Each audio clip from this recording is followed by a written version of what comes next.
Hello, everyone. By everyone, I mean the two people that YouTube is. Oh, three people that YouTube is telling me is in here.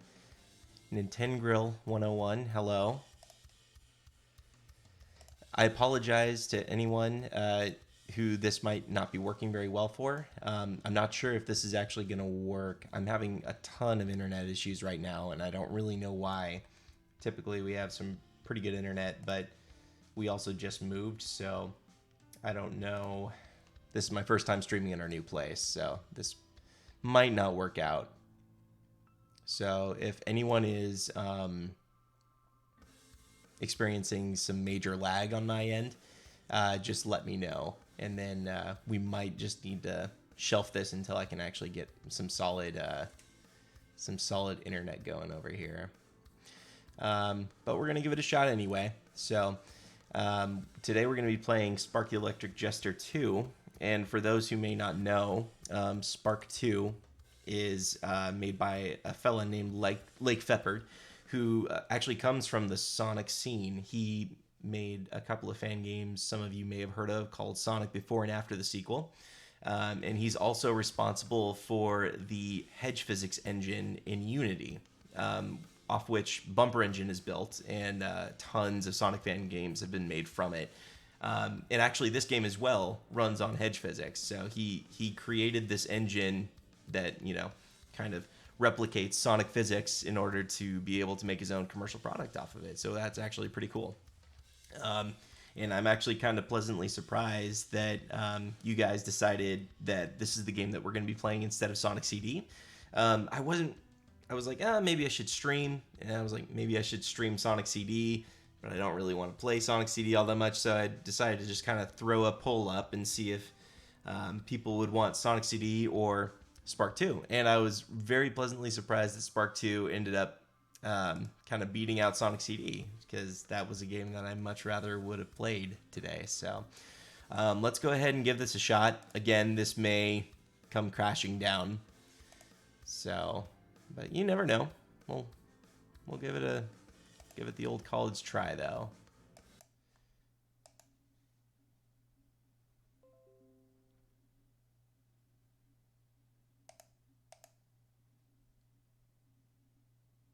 So I think that should happen. This should make it happen.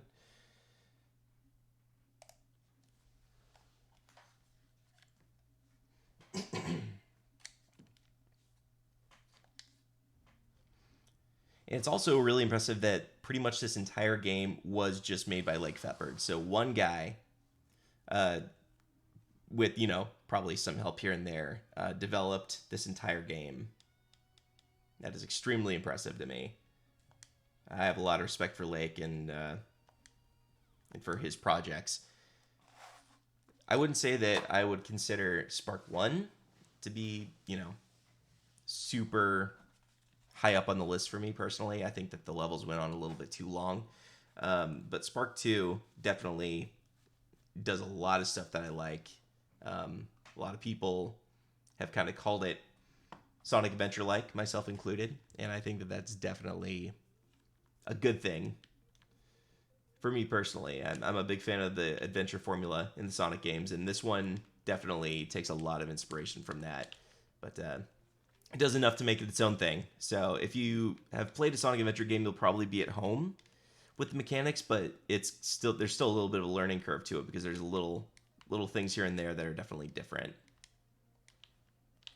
So you got the kind of the homing attack stand-in, which is but you also got a few other mechanics here. You got actual real attacks here, and you go between light and heavy. And one of the kind of downsides to this game is that there's not really a lot of reason to flip between the two, because typically other games like that are in this vein, like Bayonetta or Metal Gear Rising: Revengeance, which apparently was a very big influence on Lake when he was developing this, those have kind of a combo system, and FARC doesn't really give you incentive to create combos. There's no scoring system based on how well you dispatch enemies, and so it's just kind of however you can. So it's just kind of switching between light and heavy, and then also using your shield to counter. But there's some other stuff too. So you got charge up attack that you can use, which is pretty cool.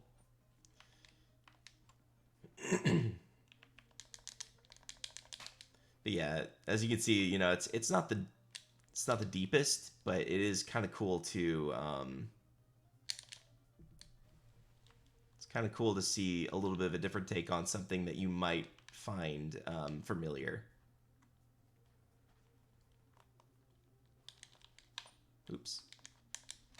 And it is pretty fun to get the timing down right on pressing the shield button and getting some cool counters. It feels really satisfying, especially one specific boss a little later on.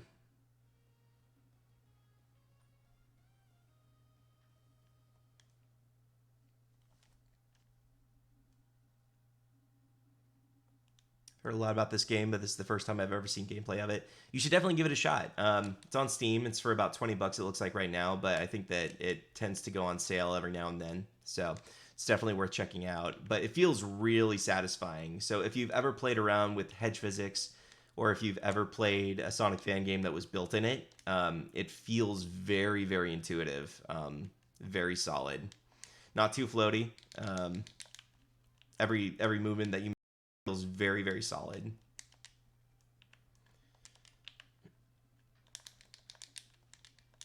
And I don't want to say too much that this is, just a Sonic Adventure game. There's more to it than that.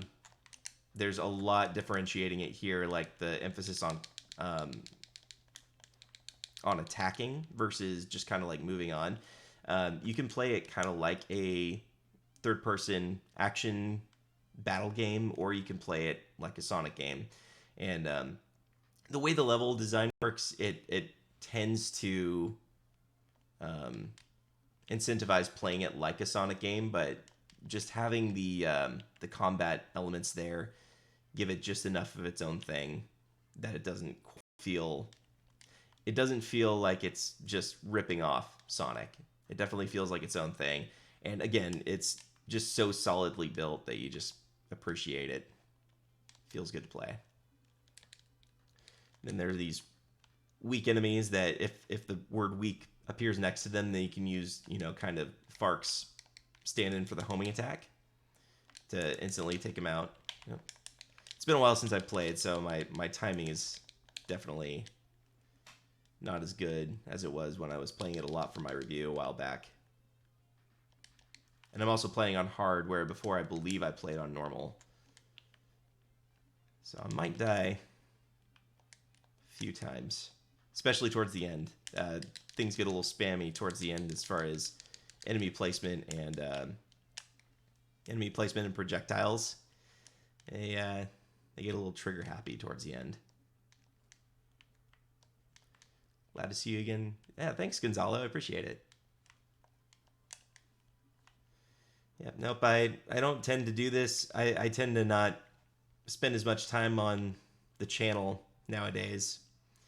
It's mostly because, life is pretty busy, but I'm also working on my fan game right now in Bumper Engine. That takes up a lot of the spare time that I would otherwise be using on YouTube content. So, slow going. I'm learning as I go. It's not like I'm coming into it with pre-established skills in 3D modeling or programming or anything like that. I'm kind of learning them on the fly.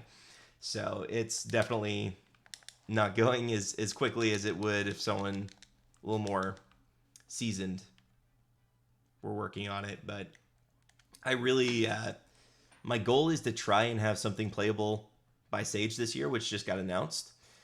Literally today it got announced, but I don't know if I'll have enough time to get something where I feel satisfied putting out there into the public.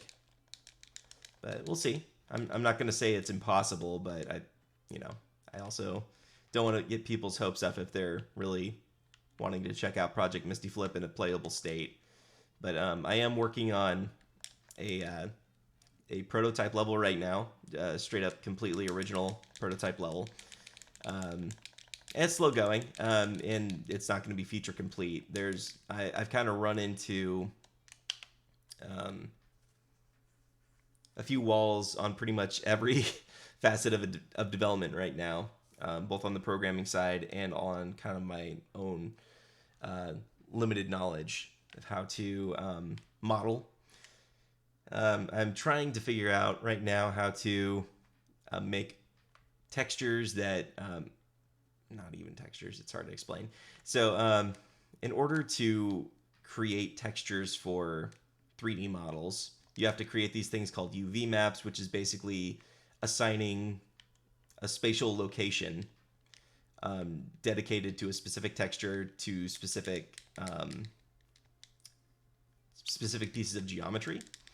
And what I want to do is I want to be able to take multiple of those maps and then overlay them on top of each other. And I think that I figured out the solution, but I haven't had a chance to test it yet.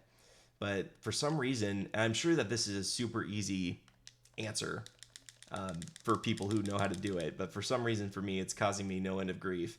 But I'm trying to figure out how to do that so that way I can make some really solid looking textures for my levels.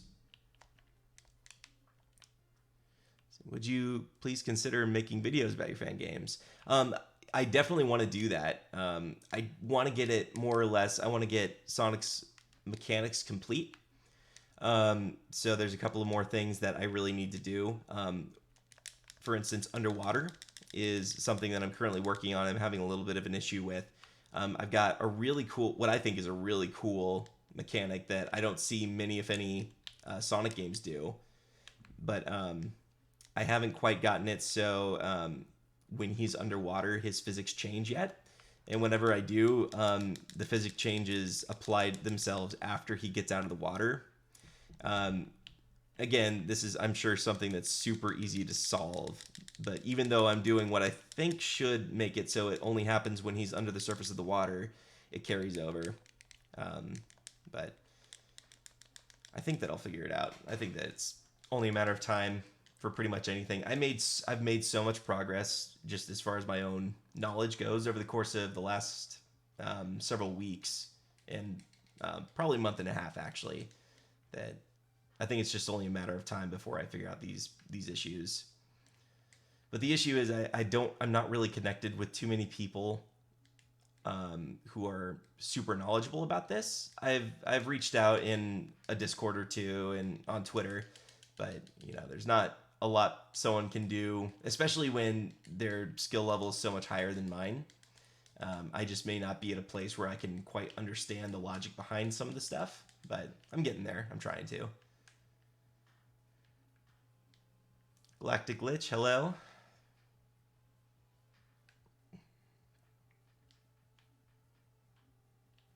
I'm trying to figure out if there's actually underwater physics. There's a little bit of underwater physics here.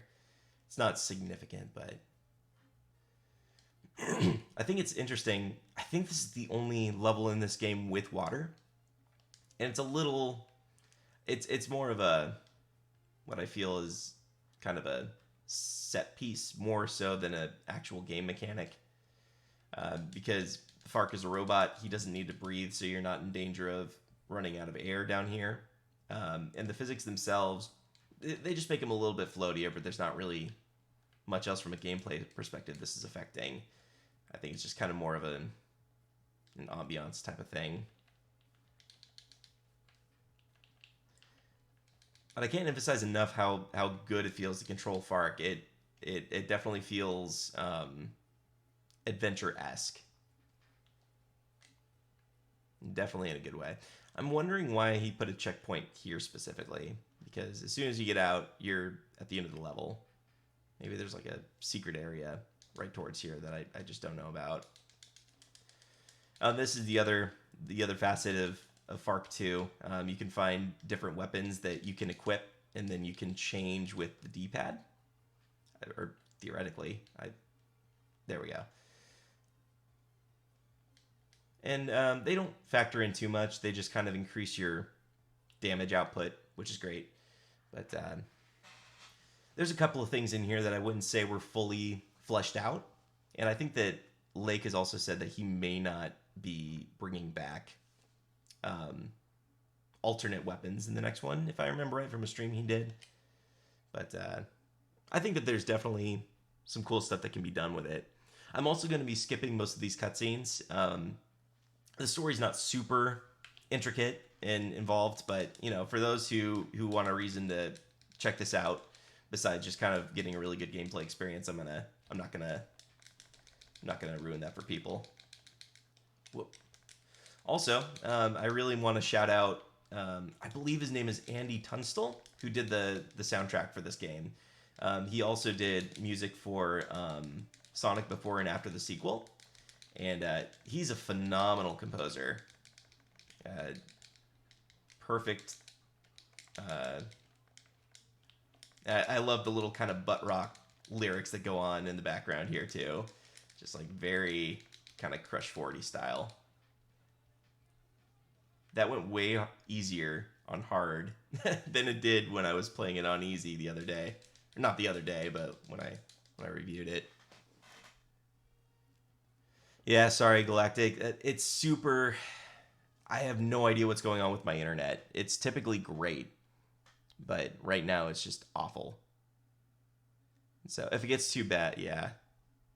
It keeps cutting. If it gets too bad, I might just hold off on playing, and I might just see if maybe just doing like a Q&A type of thing will work a little bit better. Like, I don't know if it's just I have just the amount of things I have open on my computer, which I don't have that many things open, so it shouldn't be that, but you never know. I think it's more kind of an internet issue.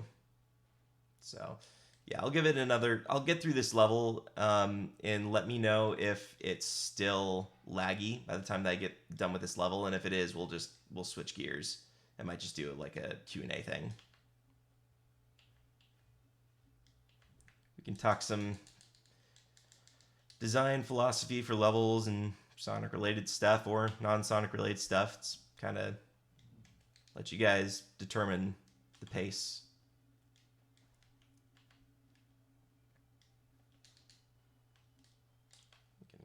Boost. I really hope it's not just like how my internet is at my new place, because that would really suck. But I definitely noticed that it was a little slower today than it typically tends to be, so I'm hoping that it's just kind of an outlier.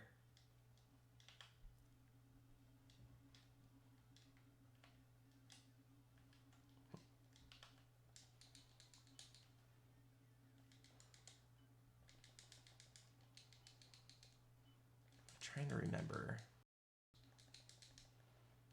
how to get rid of shielded enemies like that, but I don't know if I did that right.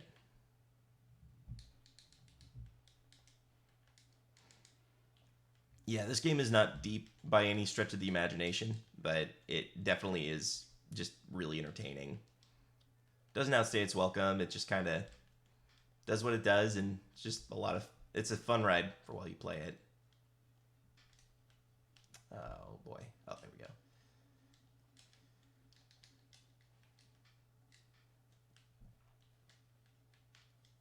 Get that disk draft. Oh, wasn't worth it. Oh, thank goodness the audio is fine. I'm glad.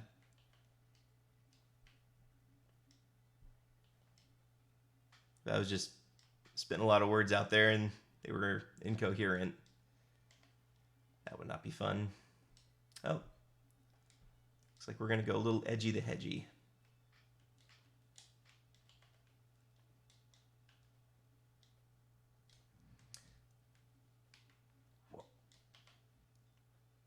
This upgrade was also in Spark 1.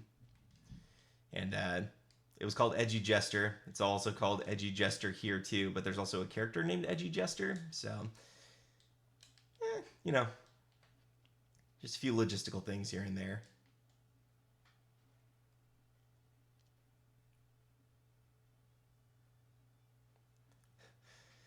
What's your take on the political debate of Fortnite bad, Minecraft good? I don't play either of them. I've kind of felt myself, because I'm a little older. I'm getting close to 30 of whenever I see Fortnite kind of rolling my eyes, but I've never actually played it, so I can't. So that's just kind of a bias on my part. I did play a little bit of Minecraft in college. I had a good time on it, but I feel like those two games are so different. I don't really understand what the debate is. I mean, like maybe there's something going on as far as like in the just kind of the public consciousness that I'm unaware of between the two games. But if I had to guess, I would say it's probably just more of a thing where um, I don't even know how to describe it, but I know kind of what I'm assuming is going on is um, people are kind of fighting for which game should receive more public attention. And it's hard to say, but I think Fortnite is kind of the flavor of, a specific era versus Minecraft, which I think will not like ever reach its peak popularity again. But I think there's enough to Minecraft that will keep people coming to it for years and years. But I think Battle Royale games will eventually evolve or move on from Fortnite. Um, but yeah, it's just two totally different things. I think that Minecraft specifically uses a kind of a more evergreen style of design that will keep people coming back for years and years just by virtue of the way that it's designed to have people continuously experiment versus something that's inherently competitive where it's like, you either get good or you just kind of fall behind. And that definitely leads to a huge amount of popularity for a time, but eventually that popularity fades as the scene moves on. So yeah, I'm not gonna take a position on that debate, but I will say personally, I have enjoyed Minecraft in that I've actually played Minecraft. I haven't played Fortnite.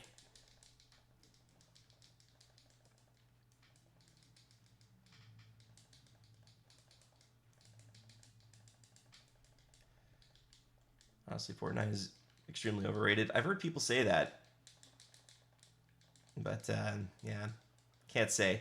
I've watched a couple of Let's Plays of it here and there where I'm just kind of like I just wanted to kind of get a feel for what the appeal was, and I kind of get it. As a kid, I always thought the idea of this kind of gigantic, um, you know, multiplayer experience was definitely something that had an appeal to me back in the day, but I feel like that's probably not all it is. I think it's just kind of like I think it's just kids in school who are playing this game together and they have something to talk about when they're in person, and then they have a way of kind of hanging out with each other even if they can't hang out in person. Same as Minecraft actually, in that way. But I don't know. Apex Legends is great though. Yeah, I know even less about Apex Legends than I do Fortnite. Let's move on to some serious questions. Have you played Sakura Wars? I've never played a Sakura Wars game. I have not. That's RTS, right? Is that Sega? I don't remember. Sakura Wars. Oh, Galactic Glitch. Thank you. I'm glad that people are liking that mod. I put well over probably 100 hours into developing that mod.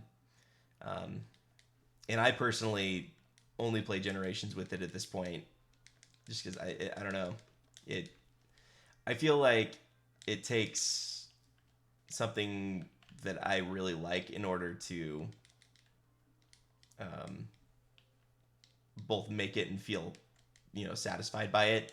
Because basically, whenever I make something, once I'm done with it, I'm like, I don't know, I kind of see all the flaws in it and stuff, and I start to like it a little bit less. But I genuinely feel like I made something that I'm proud of and something that I actually think improves the quality of the game. So thank you. Minecraft is good, as far as I remember. It's been years. I think the last time that I picked up Minecraft was probably like 2013.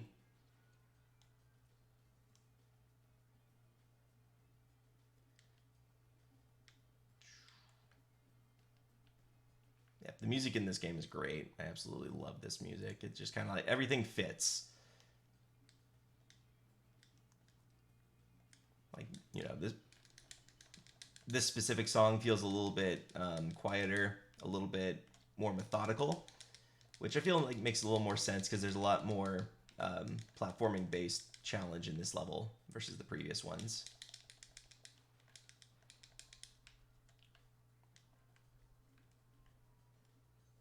And the shaders he used for this lava, for some reason, reminds me of like Super Mario Sunshine.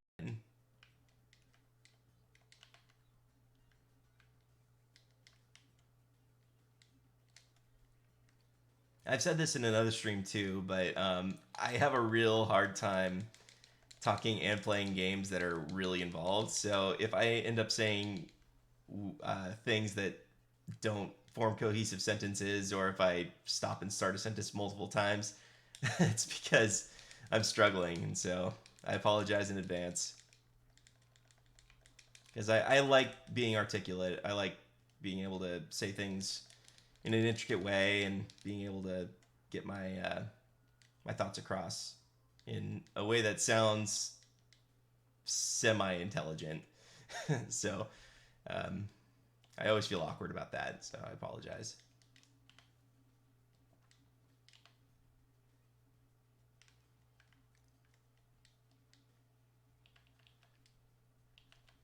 So this is the first time that I've done anything with a super amount of death in hard mode, and so far I'm not really seeing a huge difficulty spike. I think that just some of the enemies get a little more bullet spongy, and they probably can do a little bit more damage to me.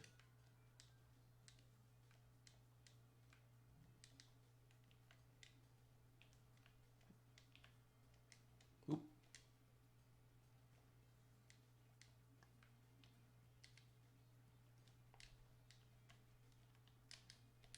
Cool.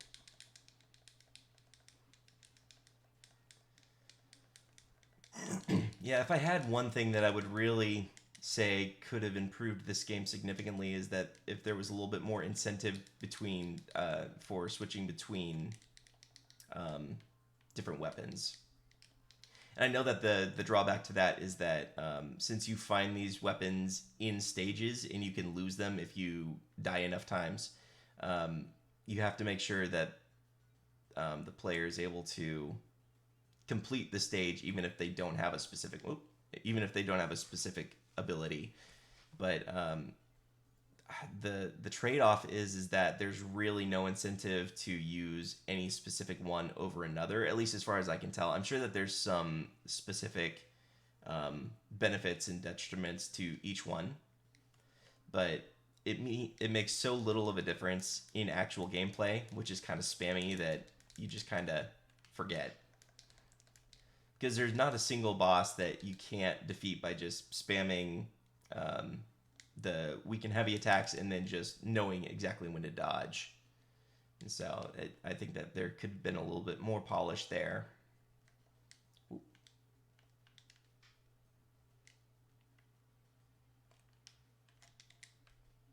One cool thing though that I like in the game, kind of takes more advantage of it later on.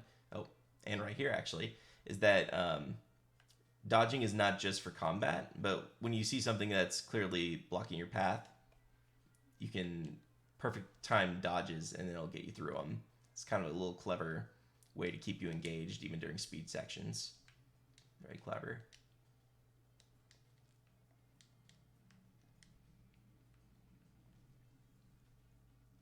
Have you played Project Hero? Yes, I did play that a while back.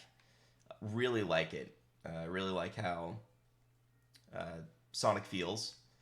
Definitely, and the fact that Tails and Knuckles play like they do in Adventure as well is very impressive. Trying to figure out how mechanics and move sets work in Unity have definitely helped me to appreciate when other people do it well.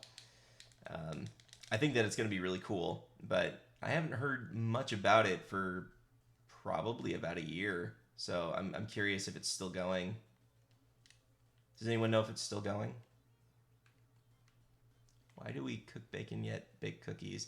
I think you've stumbled upon one of life's great mysteries, and I need you to be extremely careful who you reveal this to, because you never know what kind of government agencies are looking to keep that hush hush. So just keep an eye out.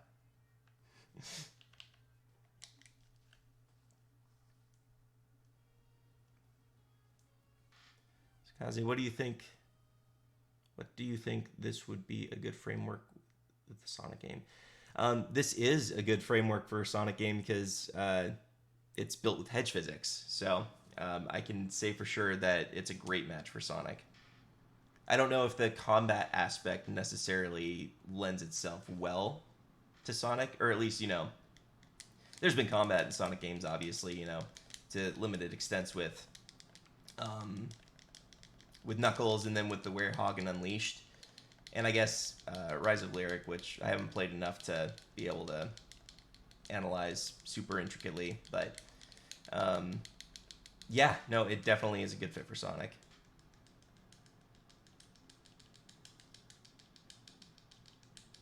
But then, once the tools are built, then it's just kind of down to the developer having, kind of enough experience with what makes good level design in order to make it work for Sonic.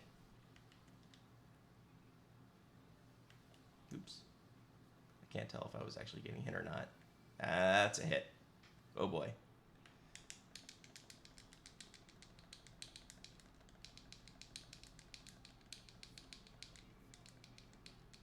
Well, I thought that I hit that at the right time. Oh, do they have a Discord? Nice. Might track that down. I'm not super frequently on Discord, but occasionally I'll pop on.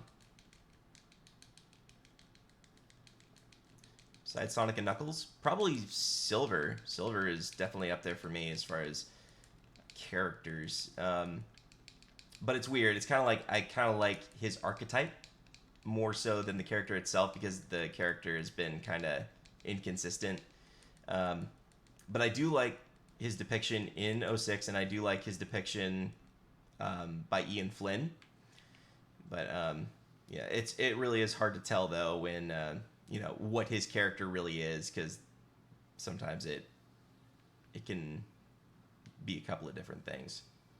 But I like the archetype, the kind of fighter from the future type of thing, like Trunks and from Dragon Ball Z, and then obviously Kyle Reese, who Trunks was inspired by, and I'm assuming they all are related to each other in that I think that Trunks was inspired by Kyle Reese, and then I think Silver was inspired by Trunks, and so they're all kind of related to one another in that way. But I think that lends itself to some really interesting storytelling.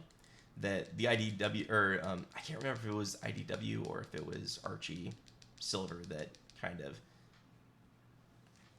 had that sense of kind of awe about the past. I love that kind of stuff. That kind of storytelling, for some reason, is very interesting to me.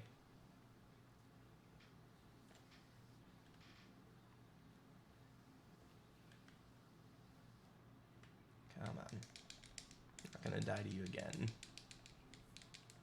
Am I hitting him? Not much. Oh, maybe I should switch over to...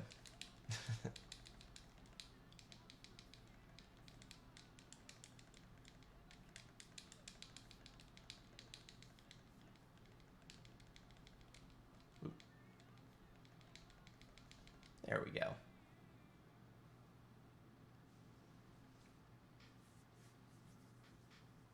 That could have gone better.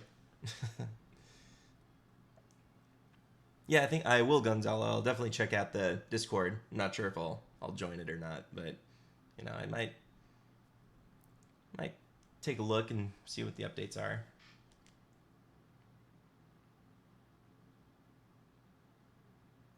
I'm sorry. Oh, let me go ahead and ask the chat.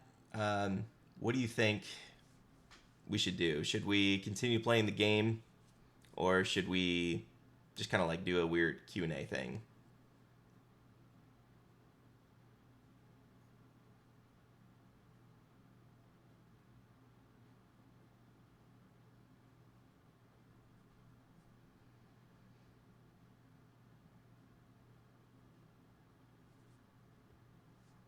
think I'm just waiting for people to catch up.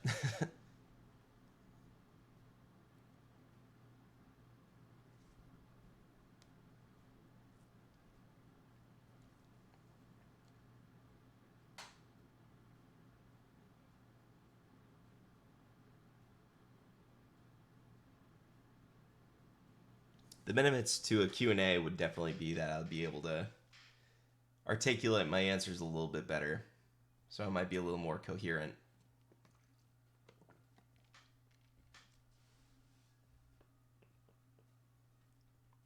Yeah, this game is super cool, Destiny Lord. I really recommend, if anyone likes Sonic Adventure, if anyone likes just kind of high-speed action games, definitely check this one out. I put the link in the description of the video too. It's going for about $20 right now. Definitely worth it. Yeah, let's just do the Q&A thing. We can just keep this music up. The music's super chill. So, actually, let me know if this... Actually, I can't even use my mouse right now. I think that I have a 2-screen setup, but even with the 2-screen setup, I can't use my mouse on the non-active windows while the game is running. So, yeah, let's just do a Q&A thing. Let me see. So apparently Forces sold more than Mania, around the same. How does that make you feel? I'm not too surprised by that. I think it is interesting, though. And I don't know if this information was before they got concrete numbers in for Forces or not.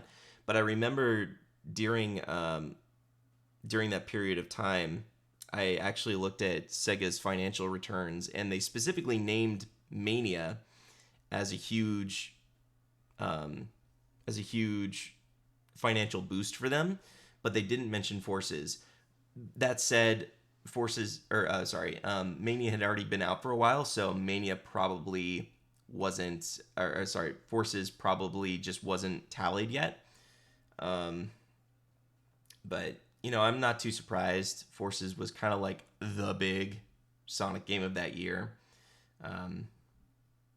And I think it also helped that both of them were budget titles. They didn't go for the full 60 or whatever it is in other countries. And so that kind of made it a little easier to consumers to buy, whether they really felt strongly about it or not. So what is your opinion on all the interpretations of Sonic and Sonic? It's what causes the extreme divide in the fandom. It definitely does cause it. And it's one of those things that, in retrospect, we can all say it's probably a bad thing. But at the time, in a pre-internet age, or at least in a pre-prominent internet age, it was a marketing decision made to help Sonic succeed as well as he could in every different region that he was released in. So I understand the mentality behind doing that. And, so many companies were just kind of blindsided by how much the internet changed consumerism in the mid-2000s that I just don't think that anybody at Sega or in general really could have seen that coming to that extent. And, once fans started talking to each other and started, drawing lines in the sand about what they liked and what they didn't like, it turned into a mess. So I can't blame them for doing it originally, but I definitely think that in hindsight, hindsight is 2020. We can definitely say that it has caused more harm than good. Forces sold well on Switch, but I'm not sure about other platforms. Yeah, I don't know either. I'm not super familiar with the with how much it's sold. I'm pretty unfamiliar with the financial side of it. Crimson King, do you still think Adventure Remake? I do. For better or for worse, I have staked my claim. I'm standing my ground. If anybody doesn't follow me on Twitter, I made a promise that if a Sonic Adventure remake or a Sonic, Adventure package isn't announced as at least one of the main games that are getting released next, that I will stream myself playing the game Sonic Blast, which, for those that don't know, it is a from what I can tell, a terrible, terrible Game Gear Sonic game that until now I have not touched, and I don't plan on touching it in the future either because I think that an Adventure remake is coming. And I want to also specify that I don't feel like there's a lot of concrete evidence to prove that it's coming. My mentality is just that it just makes so much business sense right now. I remember when I made a video about um, the Sonic Adventure formula like 3 years ago. That was a big reason that I made that video because I feel really strongly that adventure remakes are coming, and so we needed to kind of start the conversation about what is concrete needed and what is a little more supplemental. But I just think that the the financial and the game industry atmosphere is really pushing an adventure remake as a really financially beneficial decision for Sega. I also like to think Forces was designed to appeal to casuals and children because I noticed on the store website it has 5 stars, but everywhere else it's reviewed harshly. Typically, user reviews, in my experience, are um, people who don't have as much of a stake in it. They're just like, hey, this entertained whoever I bought this to entertain, and that's great. So 5 stars. Um, most people are not nearly as in-depth critical of Sonic as we are as fans. No one cares as much as we do, and I don't necessarily mean that in a completely positive way. I think there's a lot of negatives to that too. See the Green Eyes controversy of 2010, but even so, yeah, I can't blame people for not being more involved with that kind of stuff. Because as far as most parents are concerned, I'm sure Sonic Forces is a totally fine game that they can buy and have their kids enjoy. And a lot of kids probably just don't understand that there's aspects of Sonic that were taken out to make it a lesser game. But they don't care. They get a fun game out of it. They get a fun experience. They get a chance to feel like they're doing cool stuff, even though it's mostly the game doing it for them. But I can't blame the consumers on that one. What are your thoughts on the Sonic movie? Do you like the idea of the Sonic universe? Um, the Sonic movie really turned me around in a way that I did not expect. I was so dreading that movie as soon as those leaks started coming out. I had been dreading it since like 2013 or 2014 when the first announcements were made that a Sonic movie was coming. Just because I'd seen that type of movie before. We all, have made the Alvin and the Chipmunks Sonic joke, and that really felt like that was going to be true. And to an extent, it is true. But as soon as they announced the redesign and stuff to kind of take out the worst offender as far as the Sonic movie went, I was starting to get a little hopeful. And then the movie itself just turned out to be not bad. It was solid, more than I was expecting, I think. And what's funny is I went in with my wife and also with my buddy Jimmy, who neither of which are Sonic fans by any stretch of the imagination. And what's funny is I think that both of them ended up enjoying the movie more than me, because I went in, kind of aware of my bias, and so I was just like, all right, I want to try and have like the most as close to an objective opinion as I could, even though I know that's impossible. But I was, just kind of feeling it out. I'm like, okay, I'm not really sure if this is all that great of a movie. But my wife absolutely loved it because she's a huge Jim Carrey fan, and she loved seeing him kind of doing his Ace Ventura shtick again. So I can't say that was money wasted either. And my buddy Jimmy enjoyed it too, because I think that there were some genuinely funny moments in there that I don't think any of us were expecting to be that funny. But there was some good stuff.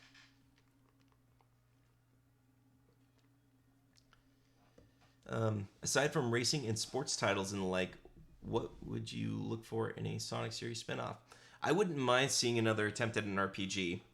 Sonic Chronicles was such a wasted effort that I would just love to see another developer try that again.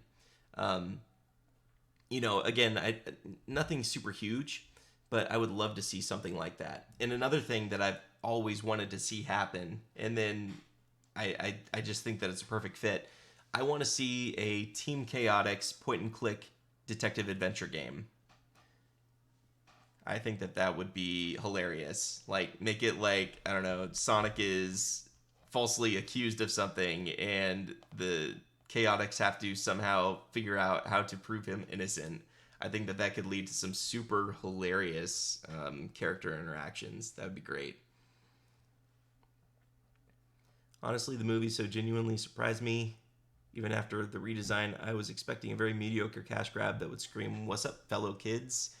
Yeah, no, I was expecting that too. And I think that to an extent that's still there. Obviously, Sonic flosses.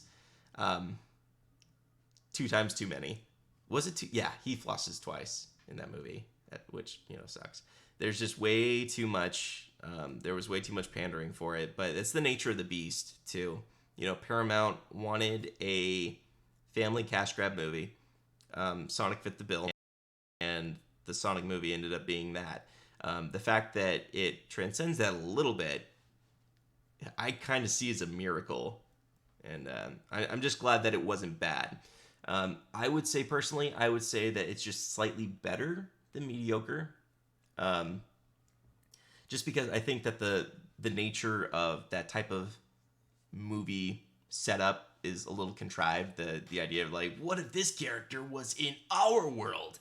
I think that that's way played out, and seeing Green Hill Zone in that kind of majestic, glorious way that it was, I think makes me. What's weird about the Sonic movies that I'm way more excited for a sequel um, than I am about the movie itself. Like, I thought the movie was fine, but I think that if they even to any extent capitalize on what they've set up for a sequel, I think it's going to be super cool. You can keep Donut Lord in it if you want, but just drag the human characters that are going to be involved into Sonic's world. Just put it there. I think that they set up some cool stuff with the Echidna tribe, which freaking Echidna tribe, like that. And Tyson Hess has said specifically that he, based them off of the Sonic Adventure Echidna tribe, Tikal's tribe. That's so cool. I think that there's some cool stuff going on there. I'm curious if there's going to be a time travel element to it, all of Sonic, and I would love to see the movie universe's take on it. I agree. Honestly, I think the good things that came from Ben Schwartz, Jim Carrey, and Tyson Hess. Yep, they are the trifecta. Yeah, and it's been said so many times, but Ben Schwartz did a fantastic job as Sonic. And I was excited for him because I love Parks and Rec. I love Jean-Ralphio. I thought that he would, like, as soon as they announced him, I knew I was gonna love it. And then the little stuff that I've heard him in, other than that, just kind of like in DuckTales and stuff. I'm like, he's a talented voice actor and a funny dude. He was a great choice. I, perfect, perfect, perfect casting.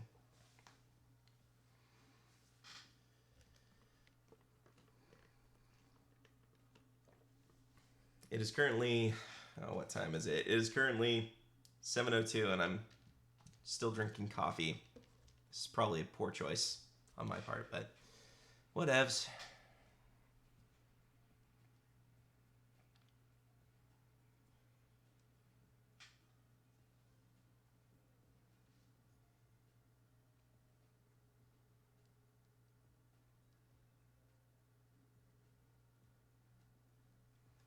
And this music is so chill. I love it.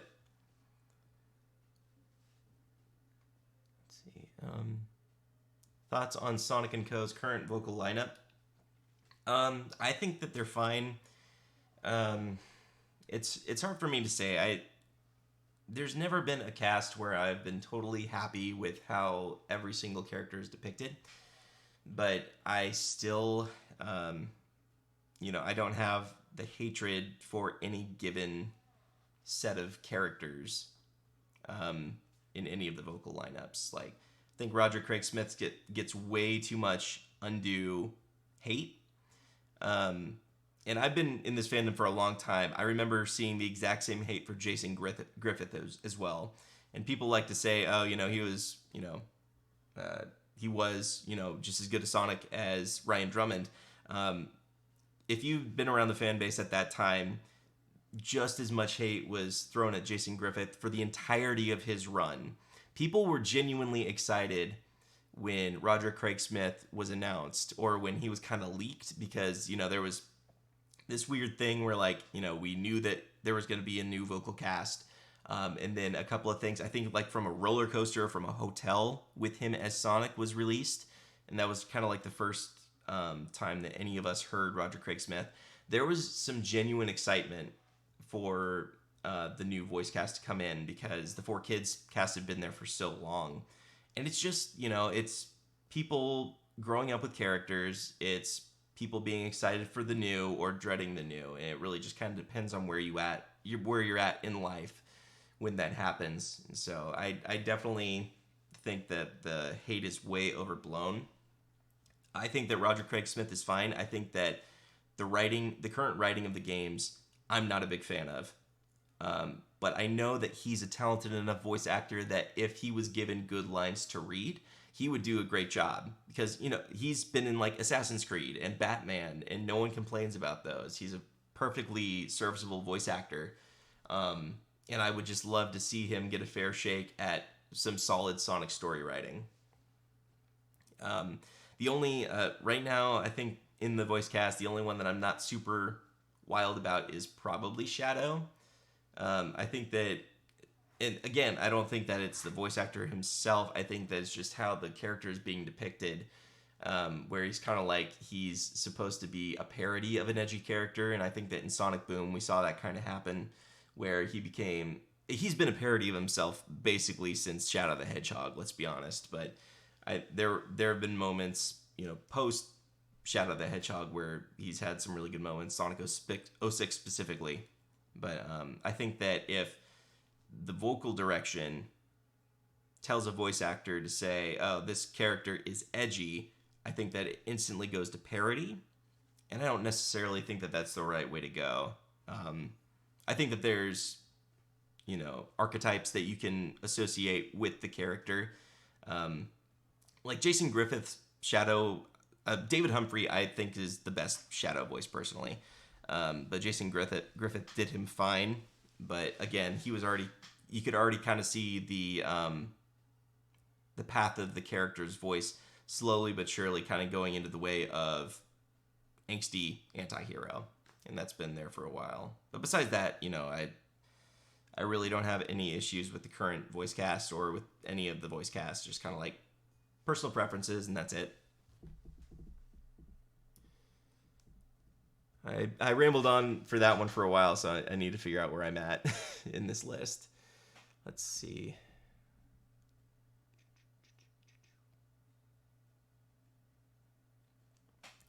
To be honest, I think this could be the beginning of an extremely successful cinematic universe. I think so too. We'll just kind of see where a sequel goes. It sold enough tickets to be to get a sequel. So I think that it's just a matter of time. But yeah, I really hope that they take it out of that kind of dumb, what if this character was in our world archetypal movie and tell a genuinely good Sonic story. How's quarantine life for me? It's been okay. I've been home for the last month and a half or something like that. But I did just recently get a call that it sounds like I might be heading back to work before too long. But it's been good. It was actually kind of good timing. It gave my wife and I the opportunity to kind of get settled in our new place, which was great. And it hasn't been too bad, except for the fact that my hair is terrible now. I need to get a haircut, but is what it is. I can wait it out. Would you please consider making a stream playing Sonic Riders Tournament Edition?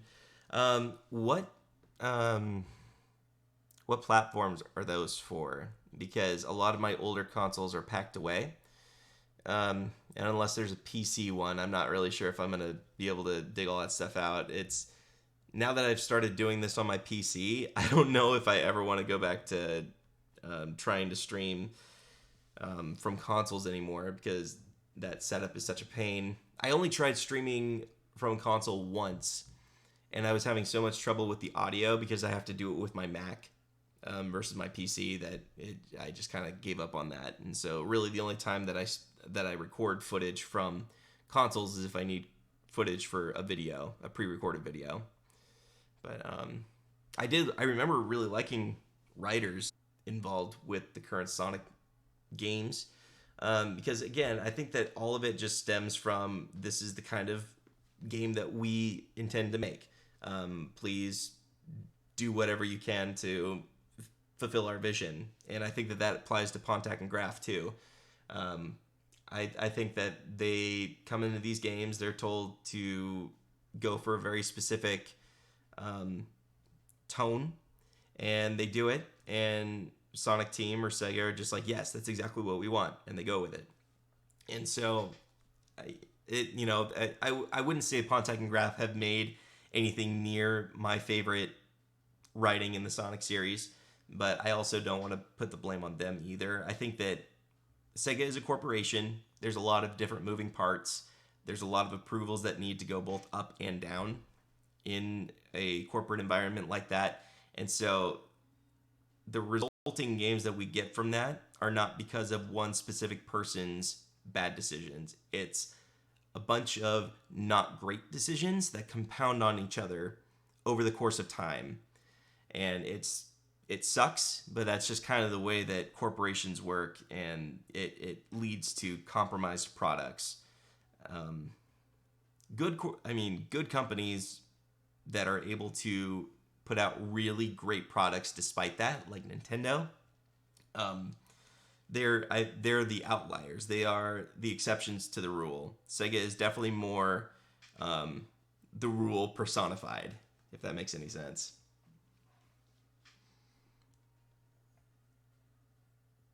Complete agreement on the vocal talents versus tone debate. But on that note, how would you best describe the ideal writing tone for the series? It's overstated, but I would say Pixar. I just rewatched Spider-Man Into the Spider-Verse. Stuff like that is great because what it is really talented writers who know how to balance comedy and knowing, kind of their target audience and making stuff that's tonally appropriate for that audience, but still being able to tell really poignant stories. There's no reason that something has to be just all jokes or all serious. Like, Shadow the Hedgehog is hilarious in ways that were unintentional. But that doesn't mean, but just because that was a terrible plot and terribly told, does not mean you can't have some serious things that are kind of involved in the plot. It just has to work as a cohesive unit. You can't go too far into one direction or the other, or it just becomes parody.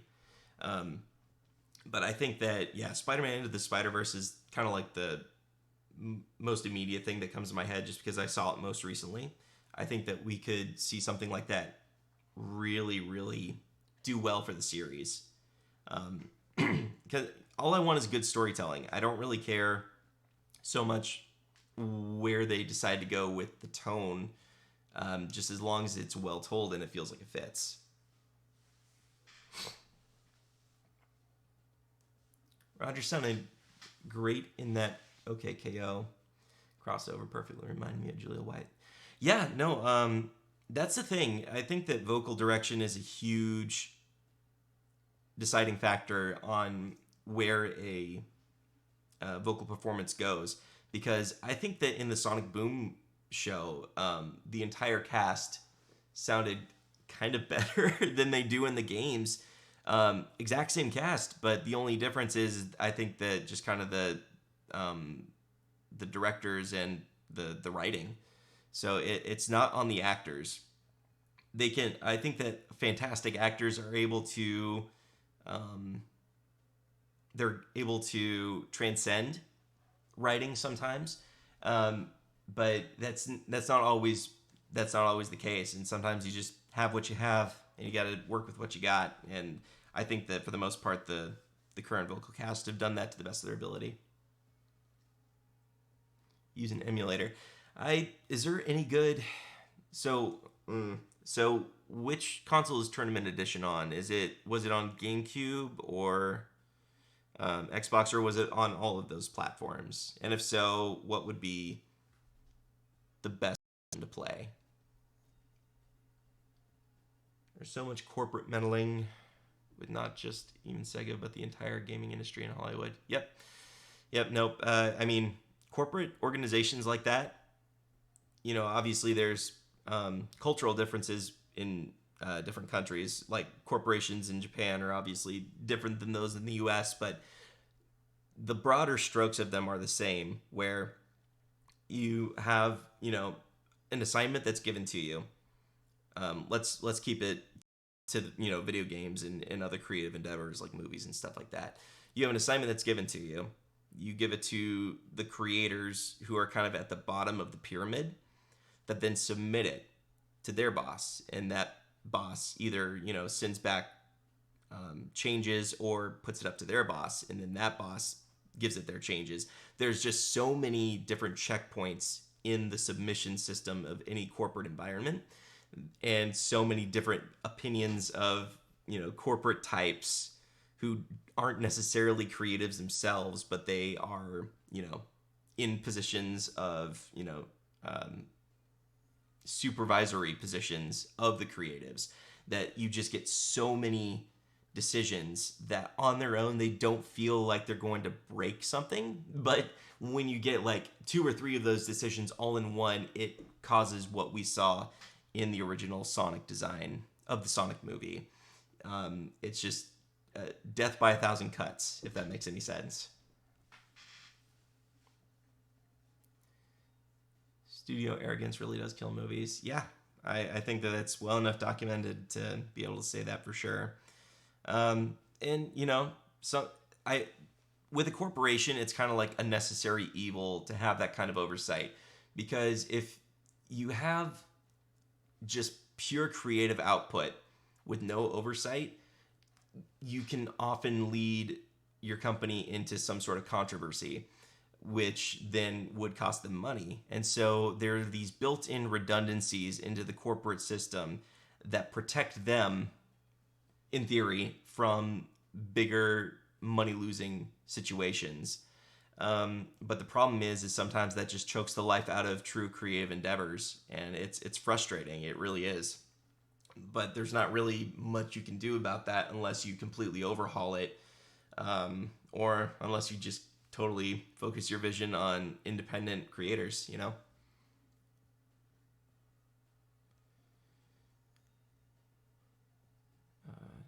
Who do you think the best pick for a second Sonic rep in Smash Brothers is? I'm an Eggman man myself.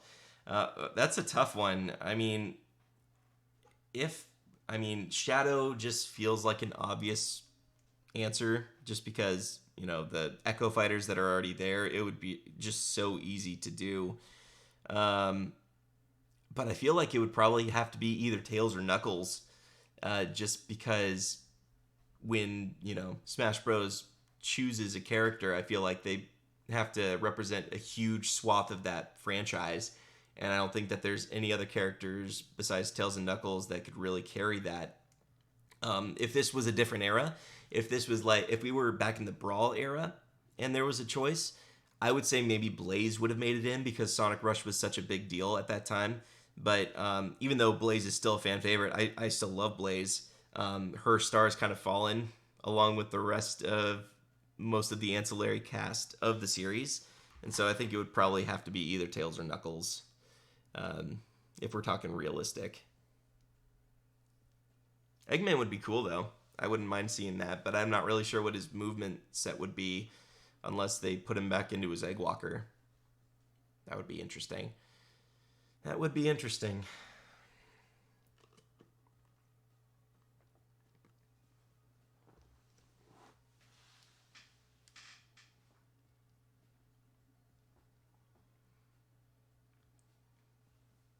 problem with streaming is that when I've caught up with all the questions, it means that there's just kind of like a lull until the delay kicks in.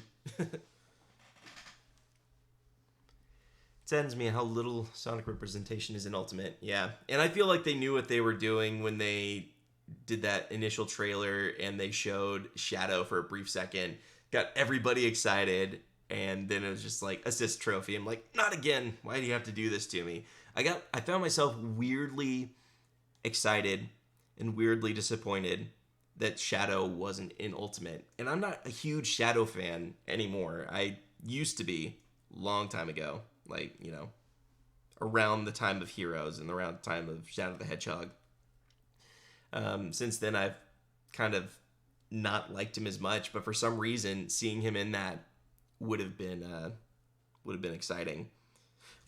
Oh, another weird thing about Shadow is that I was weirdly excited to see him playable in Forces as well, especially because I feel like Episode Shadow has like the best level in that entire game. I think that I can't remember what his version of is his version just called Aqua Road. I can't remember what it's called, but that level, for some reason, the fact that it recreates or it remixes the song from White Jungle in Sonic Adventure 2, and then just kind of like, I don't know, for some reason it just gave me adventure level vibes, and I really liked it.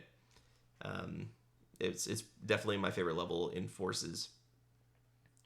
But yeah, no, I never realized that I still had kind of like a soft spot for Shadow like that. Sonic's been getting a lot of hate in Smash. I've seen a little bit of that where it seems like people are really upset with Sonic.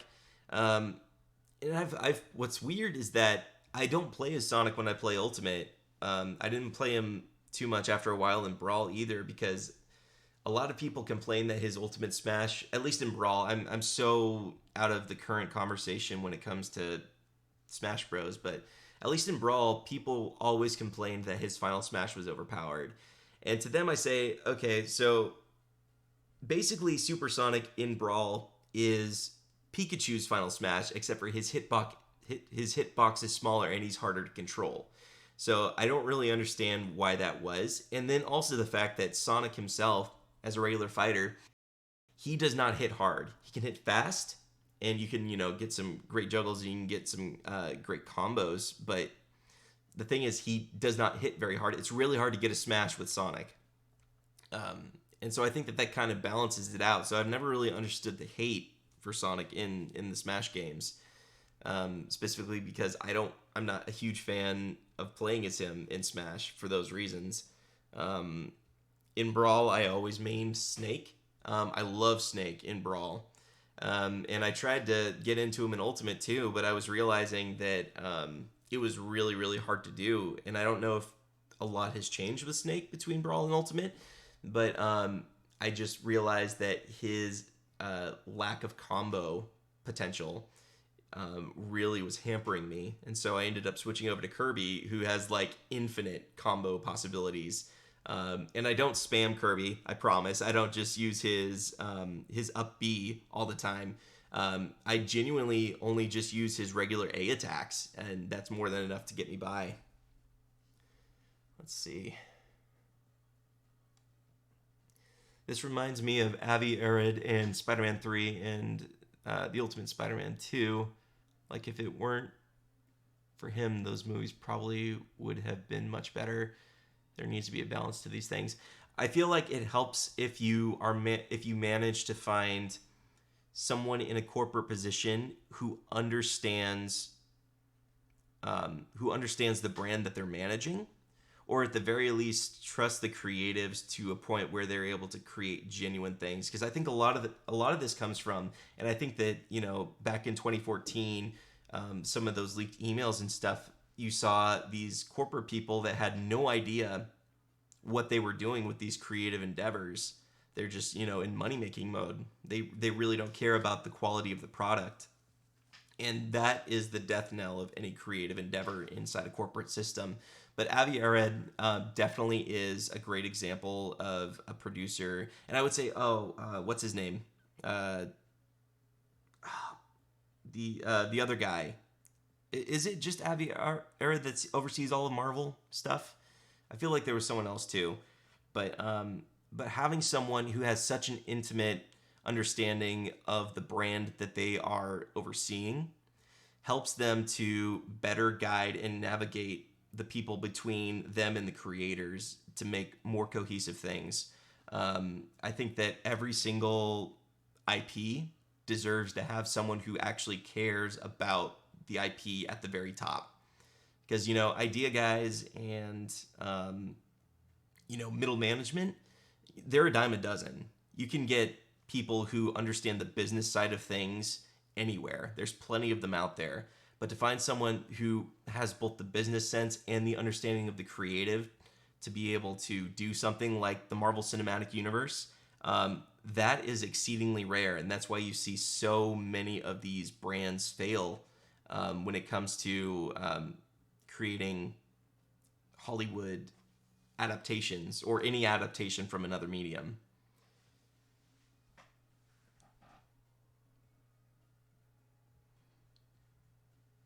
Let's see, where are we? I had been positive Shadow was getting teased in Ultimate I had been positive Shadow was getting in when Ultimate was first teased, and I kept telling everyone Shadow was definitely going to get in. Then the trailer happened, and he was an assist trophy. I was the same way. I was telling my buddy how pumped I was to play as Shadow, and yeah, no, it was just man, that sucked. That sucked. I mean, there's still a little bit of a chance he could get in because Crom is both in Final Smash and a fighter. Is both a Final Smash and a fighter. So Shadow could be an assist trophy and a fighter, but I don't think it'll happen. I don't think so either at this point. I don't think that we're going to get any more Sonic representation from the DLC characters, unfortunately, as cool as that would be. But yeah, you never know. Sakurai is great at throwing curveballs. Talk about it. Okay, let's talk about someone. I don't think that he's in a corporate position because I don't know quite what he is in addition to just being kind of the head honcho of the Smash Bros series, but that dude is passionate to a fault. He does so much terrible stuff to himself and he needs to stop doing that, but like he has so much passion for this product. Like it's fascinating and super commendable, but please, Mr. Sakurai, please just like take care of yourself. I main Sonic a lot in Brawl and 4, but in Ultimate I've been using a lot of Sheik and Zero Suit Samus. I haven't played enough of either of those characters to know kind of their nuances, but I definitely prefer lighter characters that just have a lot of air game, and I feel like both Sheik and Zero Suit do, but it's been so long. For me, episode Shadow was cool, totally irrelevant of the character because it had been so long since we've been able to play as anyone other than the titular Hedgehog, barring Mania. Yeah, no, I think that was it too. It just felt like a almost kind of like testing the waters a little bit. It was weird. I also think it's weird that episode Shadow was day one DLC. I feel like that must have been a last minute decision. Like maybe at some point they're like, oh, this may not do as well as we hope. Maybe DLC is not going to sell very well. And so I think that that's when they decided to make it a free add-on. And we know for a fact that DLC was not going to do well because they tried to do the same thing with Supersonic and they had to change their decision on that one. Deservedly so. Like that was a stupid decision. I don't know who was responsible for trying to make Supersonic paid DLC, but the correct decision won out at the end of the day. Let's see. Yeah, they do. That's how I like my characters in fighting games. Light and speedy characters with good aerials. Yep. Aerials make all the difference in the world, and that's why I switched over to Kirby, because you can pretty much transition into any other A move from the air in with Kirby, and I love that. And like his, I want to say is it his back A? Actually does a surprisingly amount of damage Because like looking at his character and the way that his character feels, it doesn't feel like he'd be a hard hitter, and he's probably just like a moderate hitter. But you can for sure get you can for sure get some really solid combos and really solid smashes out of Kirby. Um, During Christmas, my friends and we always have Super Smash Bros. Tournaments as we get together.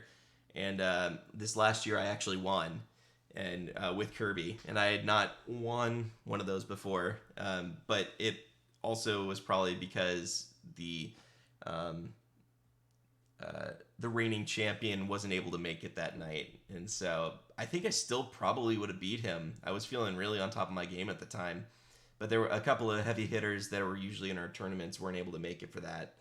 So, but I'm going to ignore that. I'm just going to just look at my trophy and say, yeah, I deserve that.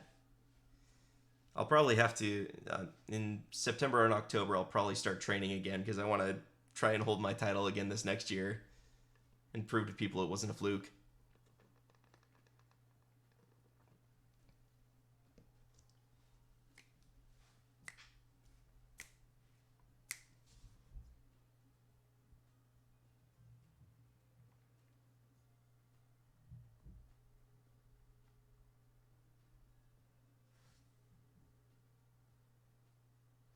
I might play for a couple of more minutes just so that way I can get to the next level and the next little bit of song. And then maybe if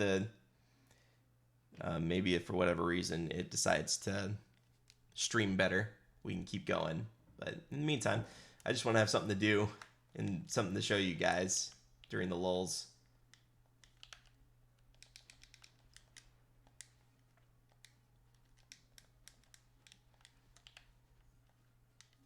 I have so much respect for Lake Feppert as a developer too. Like he he's figured out how to pretty efficiently work as a one-man team, and I admire that, and I kind of aspire to that as well, where I'm like, you know, he may not be the best at any of the specific elements of things, like maybe and like I'm kind of the same way where like I'm not the best artist, I'm far from the best coder. I feel more confident in my art abilities than I do in coding, but I want to know just enough to be able to I want to know just enough to be able to create a full package game like this. It's something I definitely aspire to, because my intention is once I either finish my fan game or feel like I've learned again, or at least have learned enough in the process of making the fan game that I feel confident in my skills, I will transition over to creating an original commercial game. That's always been my plan.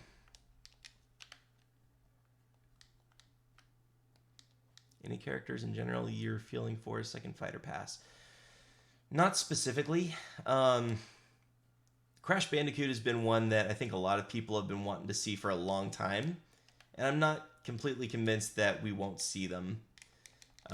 Joker from Persona 5 was such a out of left field pick that was the first time I'm like, oh man, it literally could be anybody. So I think we could see that. I think we could see Crash eventually. Beyond that, I really don't know. I don't know who the current kind of front runner is online, but I haven't been keeping up with the speculation. Is there anybody specifically that people are saying they think is going to be the next DLC pass? Oh, well.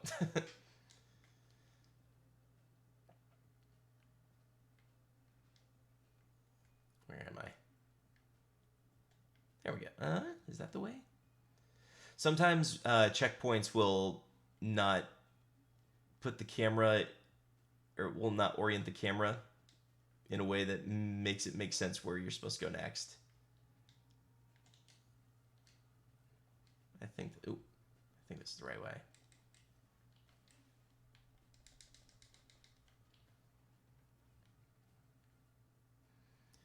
People tend to crap on fan works, but it's good practice to build up for making original media. Yeah, and that's kind of how I'm seeing it. The fan game is not the end; it's the means to the end, and that is just. And the end is me having enough skill set that I feel confident in creating a game that I feel like I am satisfied with.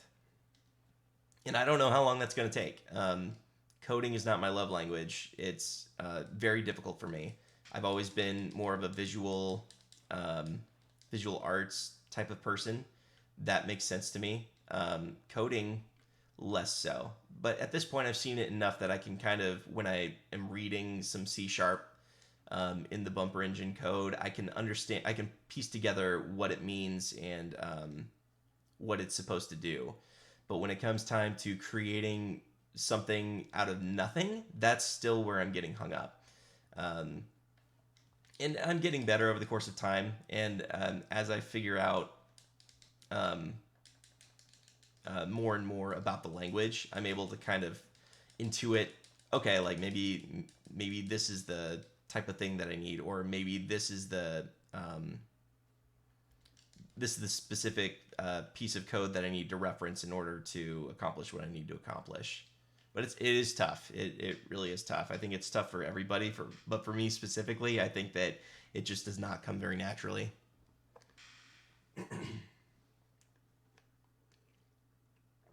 I hear a lot of Sora from Kingdom Hearts, which is something I love, but Disney is the big hurdle to that. So I don't know. I'm very curious. Like the fact that Kingdom Hearts even exists feels insane to me. And I imagine that maybe the reason that we saw very few of the old Disney IPs in Kingdom Hearts 3 might be because of the Bob Iger era of Disney. Maybe they just really wanted to emphasize specific newer IPs to promote them. But I don't know about the original characters and what the ownership looks like of those characters. Like I could see Sora and Riku and those guys all being totally owned by Square Enix, and they wouldn't have to get any permission from Disney in order to have them in something like that. But I have no idea. I can only imagine what the legal department looks like at Square Enix for dealing with Kingdom Hearts related shenanigans. This is one of my favorite levels in the game because you could tell that he was definitely inspired by Hang Castle from Sonic Heroes in it. And Hang Castle and Mystic Mansion are two of my favorite levels from that game.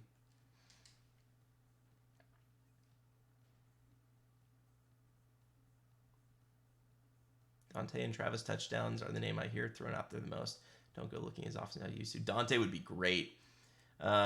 I consider myself a pretty new fan to Devil May Cry. I've only played 5. I need to go back and play some of the older ones, but I had so much fun with 5 that I really want to kind of pursue that one more.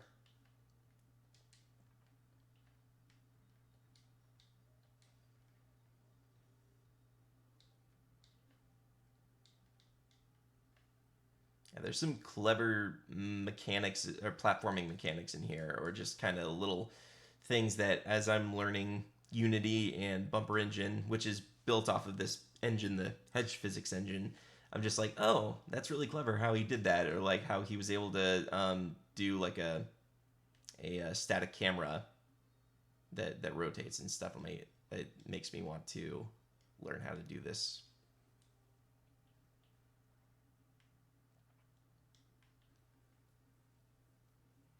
Oh, there it is.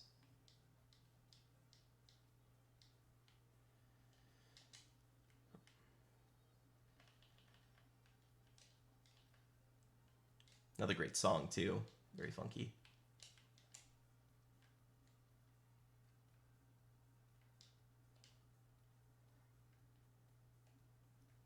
Let's see.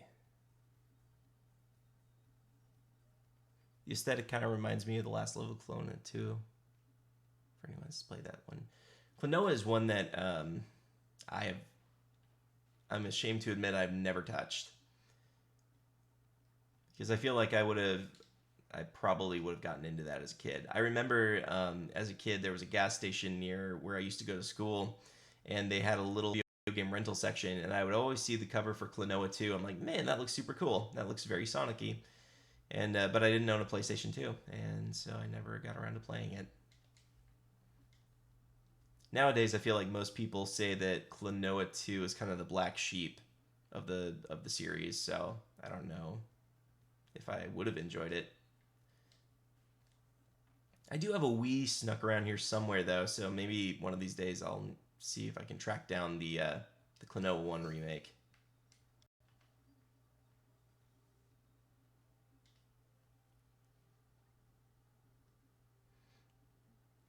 Mystic Mansion does have some great music. 100% agree with that. Just in general, I'm surprised that the whole haunted mansion thing is not a trope that um, Sonic games use all that often. Like Mystic Mansion and Hang Castle, I think, are kind of the only ones I can think of, or whatever the name of the castle level in Shadow the Hedgehog. And I guess Sandopolis Act 2 and Sonic 3 Knuckles. That's the only ones I can think of that off the top of my head. But I never played like Sonic Rivals or anything, so I don't know if they had anything like that. But it is one of my favorite tropes, and that's, I guess, kind of a spoiler. I do have kind of a Mystic Mansion themed kind of level trope for Project Misty Flip planned. That's all I'll say about that. But I'm excited to work on that one. But I am holding off on working on the levels that I have a lot of excitement for until I fully feel like I've kind of made the level development process as efficient as possible for it. So I'm kind of starting with one of the more vanilla levels as far as mechanics and aesthetic goes, just so that way I can get a feel for it. Then once I have that set, then I'll start doing the more ambitious ones. Not to say that I don't like the level I'm working on. I actually think that aesthetically it was one of the first ones that I came up with, and it's also so I'm really excited to see that one finished. But it's also kind of, there's some elements of, kind of a traditional tropical vibe that you see a lot in Sonic. So there's a lot of tread ground that I can base it off of. Sonic Rivals 2 had a haunted mansion. I figured that maybe that showed up in one of those. Wouldn't mind trying Sonic Rivals at some point.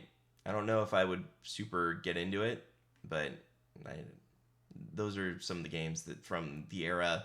For one thing, I didn't have a PSP, and for another, that was kind of the era where I was starting to fall off of Sonic a little bit. So around 2008, 2009, I had really started to fall off of Sonic a little bit. I guess 2007, because that was around the time that I played.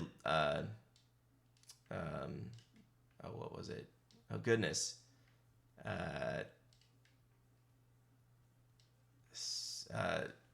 Some rings. Oh man, I feel like such an idiot. I'm forgetting the Sonic Storybook game. The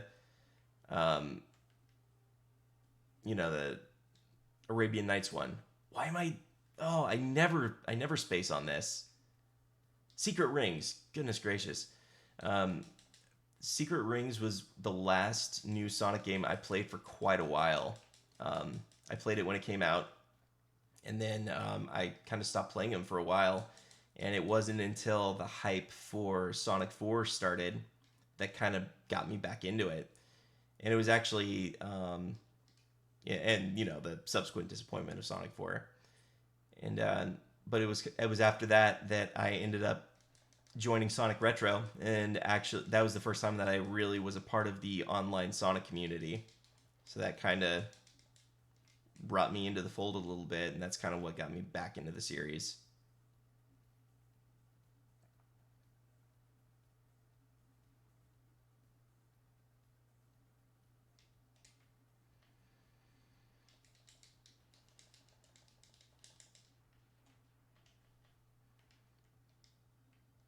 I kind of forgot that I set this to hard mode because I don't think that the difficulties really have too much of an effect.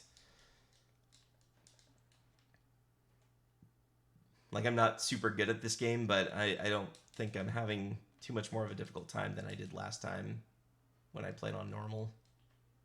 So all I can think of is that maybe damage output is tweaked a little bit. Is anything else going to shoot at me here? Can I? Yes. I wonder if those guys were based off of Ristar. Ristar? I don't know, that character. Kind of looks like... The yellow ones kind of look like it to me. Alright, let's see. Might be a shame most people haven't played a Klonoa game. It's alright. Oh, thank you. It's not quite Sonic-y in terms of gameplay, but it's closer to the art style and Black Sheep. It's a fan favorite. Oh, is it really? Okay. I thought that it did some different stuff. I don't know where I got that, the Black Sheep thing. But all my knowledge of Klonoa is secondhand from video reviews and stuff for it. Sonic Rivals 2. Oh, man, yeah. Ever checked out Sonic Gaiden? Yeah, it's a haunted. Sonic Gaiden, that's the... is that the Mania mod? I believe that I think it is, right? I met Arrow Artwork actually at Sonic Revolution last year. Super cool guy, and I started kind of following that. It's super cool project. I need to check it out.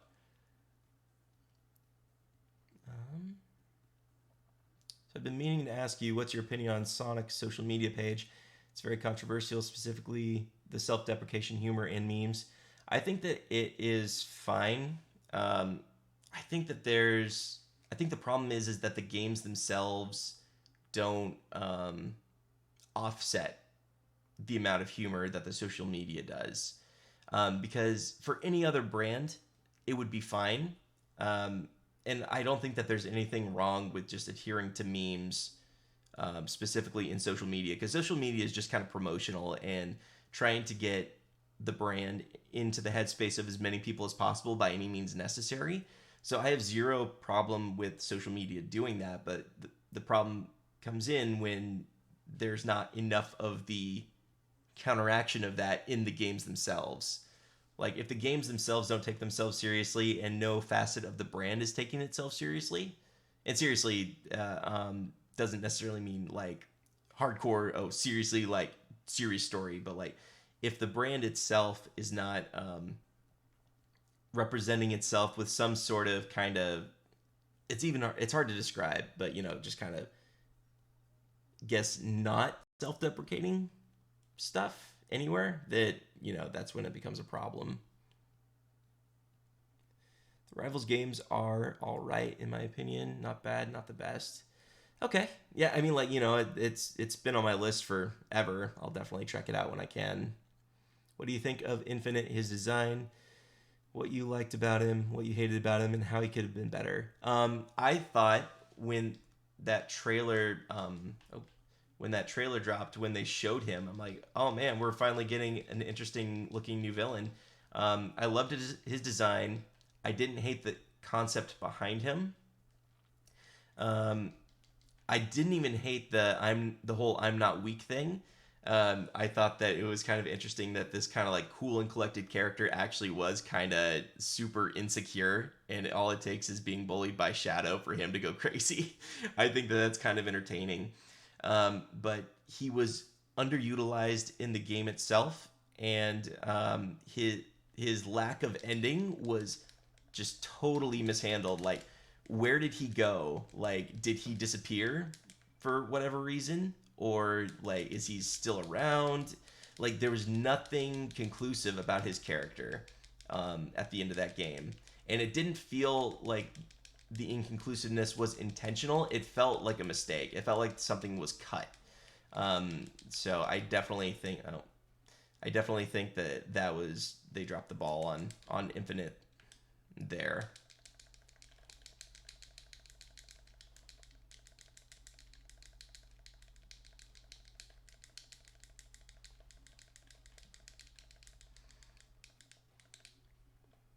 Yeah, I'm terrible with the timing of the shield, but it does feel really good when you get it just right, and you get kind of like the brighter blue and the time freeze. It's really good feedback.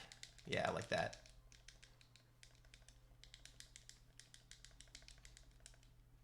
Uh-oh. Yeah. Yeah, it's interesting. You can tell that he has some Lake Peppered has some Dragon Ball Z fan stuff going on, especially when it gets to the final boss. He definitely wears his inspirations on his sleeve. I'll check the questions as soon as I beat this boss, but I can't really not pay attention, otherwise I will continue to die.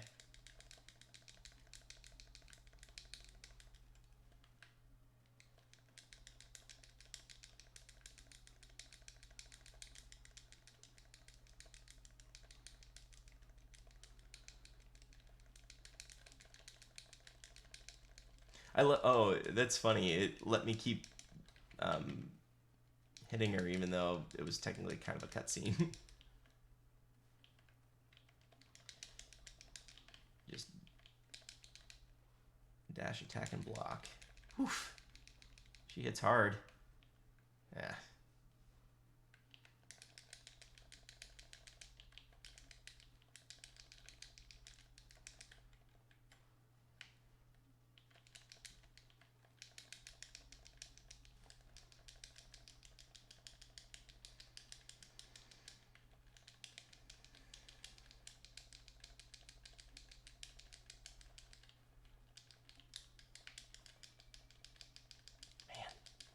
It's like sometimes sometimes I can sense her tell, and sometimes it just like totally blindsides me. And she hits hard. So I wonder if it's theoretically possible to take her out before the second form, or if it's 100% scripted that she won't die until afterwards.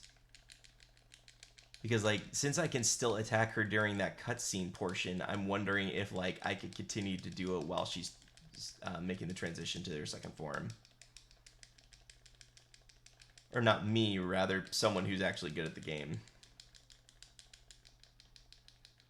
This is smart. Okay, so I'm finally seeing a good reason to use one attack over another. So this one has a ranged mode, which is great. So basically what I'm doing right now is I am button mashing the shield button along with both the heavy and light attacks for the sword. I'm just kind of hoping that that gets the job done. Like I think that some of these tells are not as distinctive as they need to be to successfully counter. It's kind of like you don't even pay attention to Fark at this point. You just kind of 100% pay attention to her.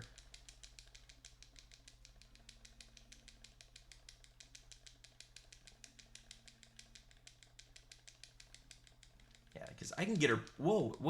Oh, it didn't look like her health bar was going to go back up. Man.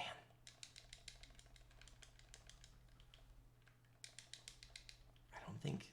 Man.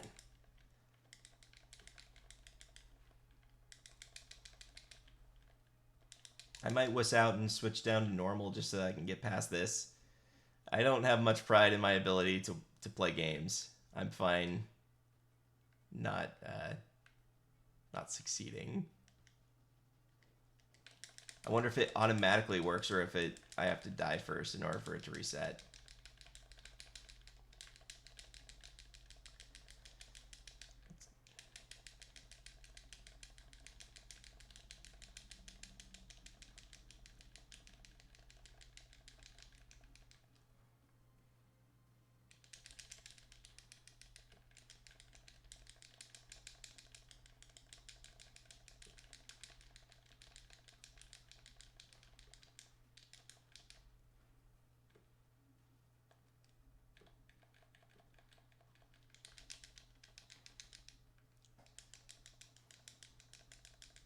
Yeah, it must be scripted because it looks like it didn't let me.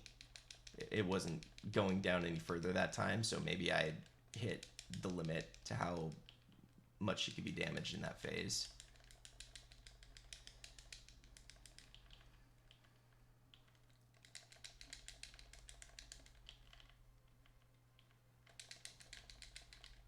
Oof. Whoa. Uh-oh. That's not good. Oh, there we go. Oh, interesting. Where am I? Am I like in first person? The heck? Oh, that was weird. I have not run into that one before. Oh, geez. This is...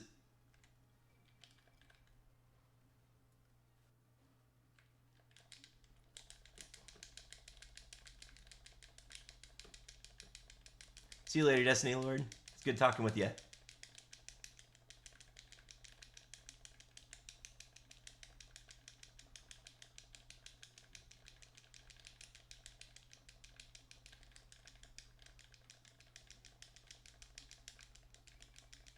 Man.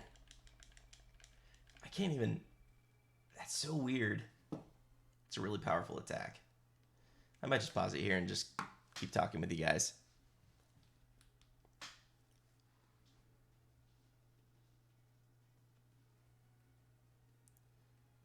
Do you think we're getting an Adventure 3? Maybe. If I'm right about a Adventure remakes coming and they do well, then maybe I could see them doing a Sonic Adventure 3 just to kind of capitalize on that.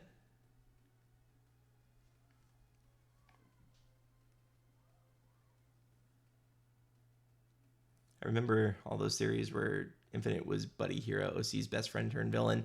I saw a few. I saw a theory where Tails is infinite, which I don't even know if I believed it then, but I thought the idea of, it was seeming like because originally when they were saying the plot synopsis, they were just saying Sonic has disappeared. And so I think at the time maybe I was wondering, oh, are they going to do some like alternate universe type stuff, which technically I guess they did with classic Sonic, but not quite in the way I was expecting.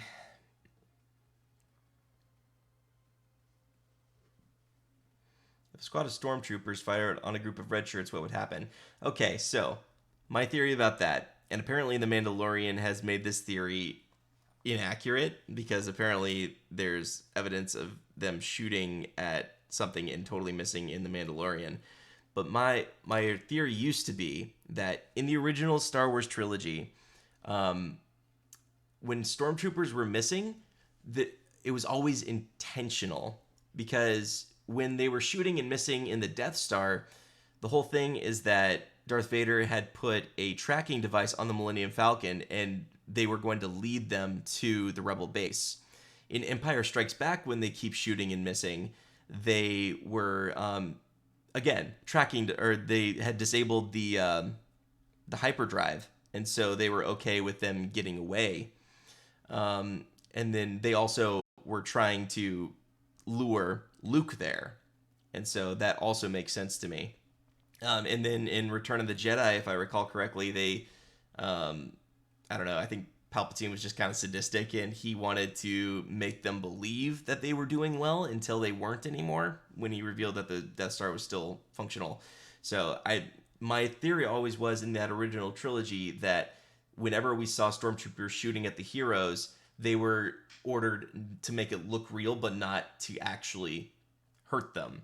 But that's just, a fan theory that probably is not true.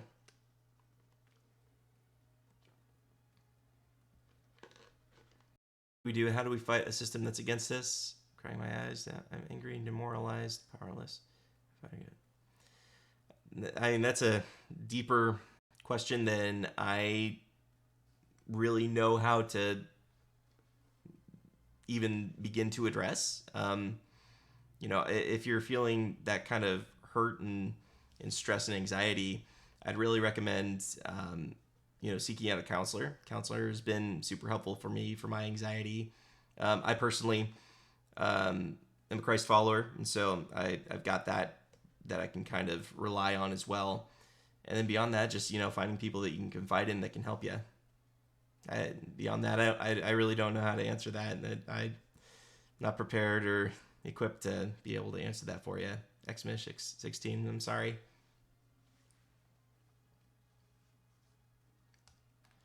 All right, I'm gonna try one more time since it looks like I'm all caught up on that. Or actually, one quick second. I'm actually going to. I need to make a quick phone call, so I'll be right back.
All right, I'm back. Let me know if the audio is still sounding okay. Um, I manually turned down the volume. It wasn't just in OBS, so if something sounds a little off, just let me know. Let's see.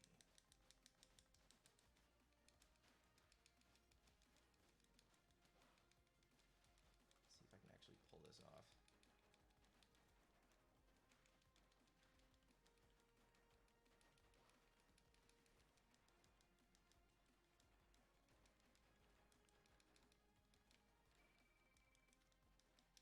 I don't remember having this. Okay, so I think it got. So I think that attack that she did can hit me wherever. So I just need to be able to determine what hell that is. That should be okay. Okay, so that, all right, so this one I'm just gonna, so whenever she has her arm forward like that, I'm just going to dash like a madman. Oh boy.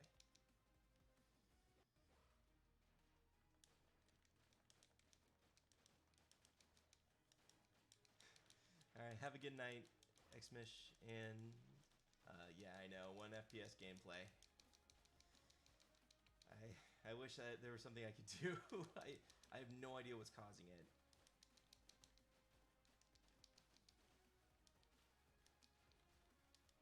It was weird because when I was setting up the stream, it was telling me it was going between, oh, you got great streaming speed, and then it was like, oh, you have terrible streaming speed, and then it was just like, oh, you have 0 streaming speed whatsoever. So I really have no idea what's going on, because you know, again, this is the first time I've tried streaming at our new place, but this is the first time that we've ever had super major issues with it. Alright, so I think I just need to be a little more patient, not just continuously attack.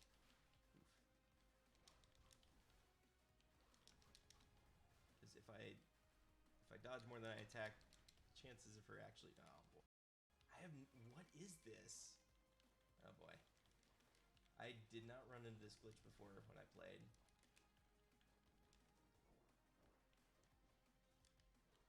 I can't even... Where is she? There she is. Okay, so... Oh, I wonder if that attack is changing the camera parameters.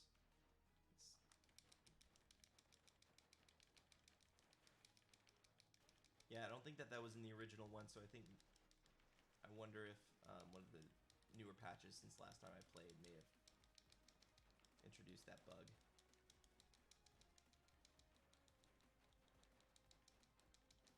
I'm saying this realizing that you guys probably can't even see it because the frame rate on my stream is so bad, and I'm so sorry.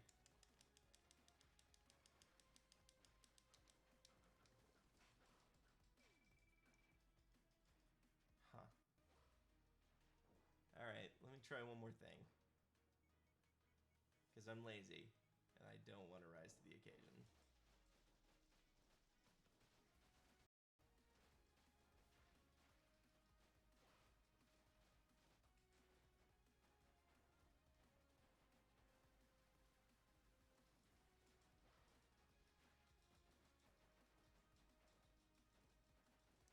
Not really noticing much different.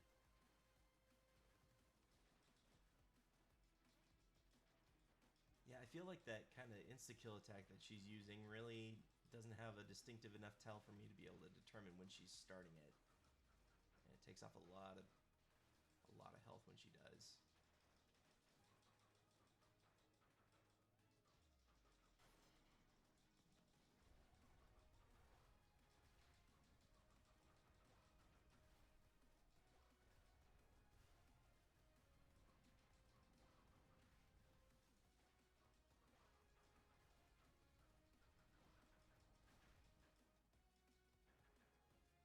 Does she have a phase 3? I don't remember. Guess not.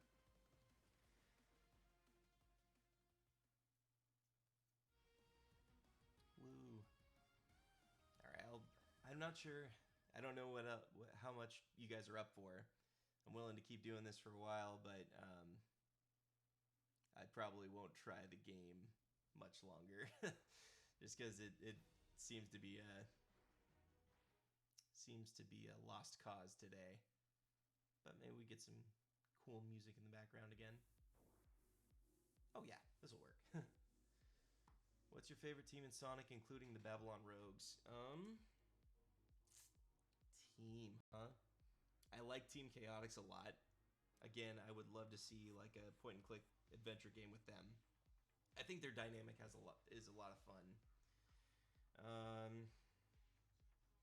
I never really had a lot of interest in the Babylon Rogues. Never really found their characters super engaging. But, yeah. Gotta go Team Pumpkin Hill and chill. Alright, Crimson King. Glad that we had ya. Hopefully see you guys soon. And hopefully next stream will not be this bad. Because again, I have zero idea what's causing this. It shouldn't be my internet speed. I think that I've got pretty quality internet speed. But sometimes it just happens that way.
order to get the most functionality out of my computer, I'm probably just gonna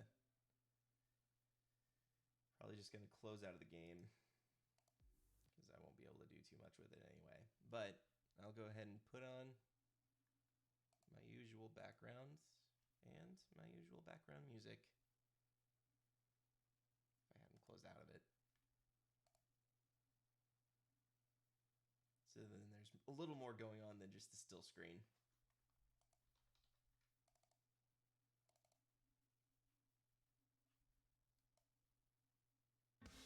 There we go.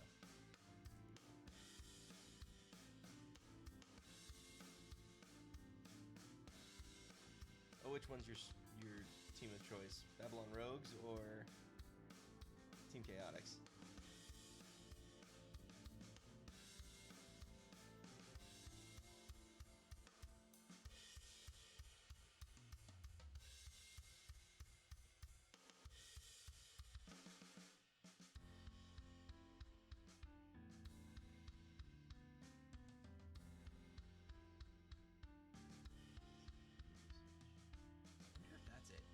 Alright everyone, we're going to change gears. We're going to go from a gameplay to an FAQ to a help me troubleshoot my computer. So I'm in OBS, and I've never had an issue with OBS before, but I'm noticing that there is a little red button on OBS that's saying that I'm using 20.8% of my GPU at 30 FPS. Do you think that something with that might be causing it to happen?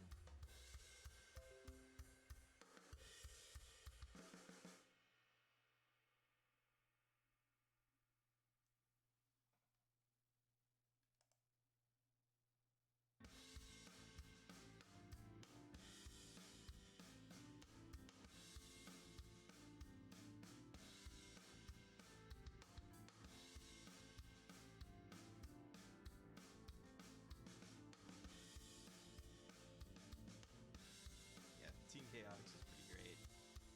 I mean, like, if there was ever a team that would perfectly kind of encapsulate, like, if Sonic really wants to go fourth wall with their games, I feel like Team Chaotix is the perfect avenue to do that. I think that if they just kind of, like, kept that all to them and maybe that was their shtick, maybe people would be more okay with memes being in the games because they were just kind of, like, localized to those characters. If that makes any sense.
It's actually looking like the chat is... Oh.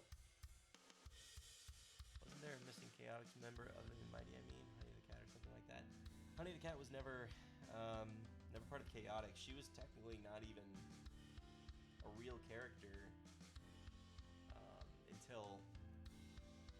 So technically she existed in Sonic the Fighters. If I recall correctly, she was never actually even in the original. She was there, but she was cut content that was just left in the game, and then I think later, I could be wrong about this, but I think that she was made a full fight later on, and then she really didn't have much of a character at all until Ian Flynn introduced her in the Archie comics.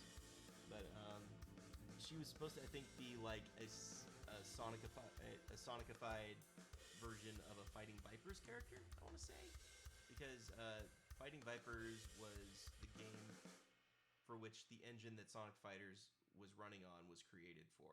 I think that they just made that human character into a cat or a bear. Or I know that there's some questioning of what she actually was, but yeah. I don't know if there was a fourth Chaotix member though. That doesn't ring a bell to me, but it's possible. Or sorry, a fifth, I guess. Because, yeah, mighty. I mean, if you really want to consider Heavy and Bomb from Chaotix, I guess kinda, but they were more. They were literally meant to deter you. They weren't meant to help. So I would consider them part of the team.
Does anybody else have any other questions?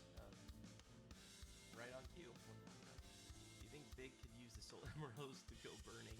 He and Blaze have a lot of similarities, like their names starting with B, being purple, and being cats. Imagining Big in a super form would be fascinating. I don't really have anything else to say other than that. I mean, I think that technically speaking, there's no reason he couldn't go super. Beyond maybe like... So I know that technically Super Tails is considered non-canon by Iizuka, but with Super Tails, it requires Super Emeralds in order for him to go Super versus just the regular Chaos Emeralds. So I guess it really depends on how adept Chaos is, or adept Big is at using the Chaos Emeralds. I'm trying to think, like, if there's anything in-game that would indicate how good he would be at it, and besides just, I could see him being some sort of idiot savant and being able to understand it for some unknown reason, but I would imagine that it would... Yeah, I don't know. Beyond memery, I can only imagine that it would take something more powerful than even Super Emeralds to force Big to go Super, or Burning.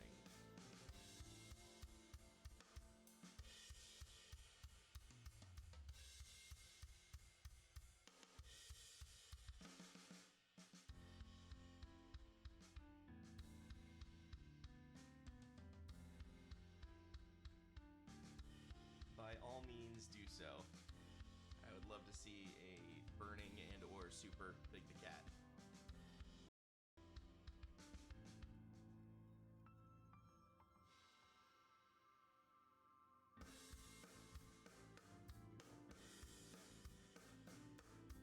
I would be more inclined to assume maybe that Froggy would be more adept at using the Chaos Emeralds than Big would be, though.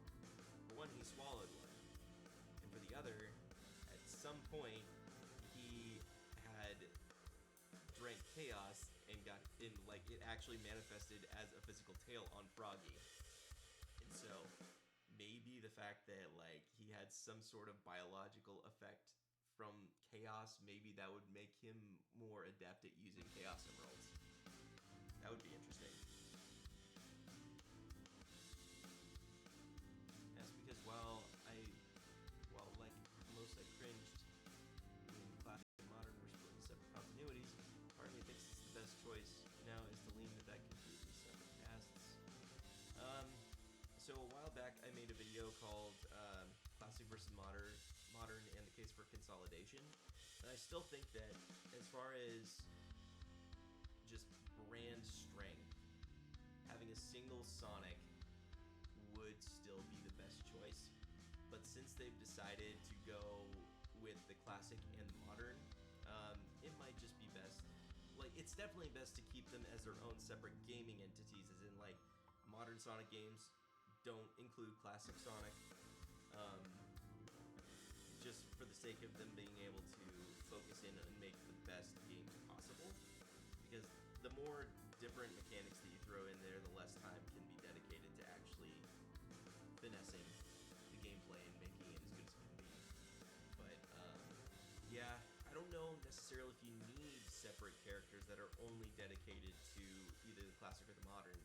I know that Iizuka has kind of talked about Mighty and Ray being dedicated classic-only characters, but I don't think that's necessarily the way that it needs to be, but that's not my choice to make, unfortunately.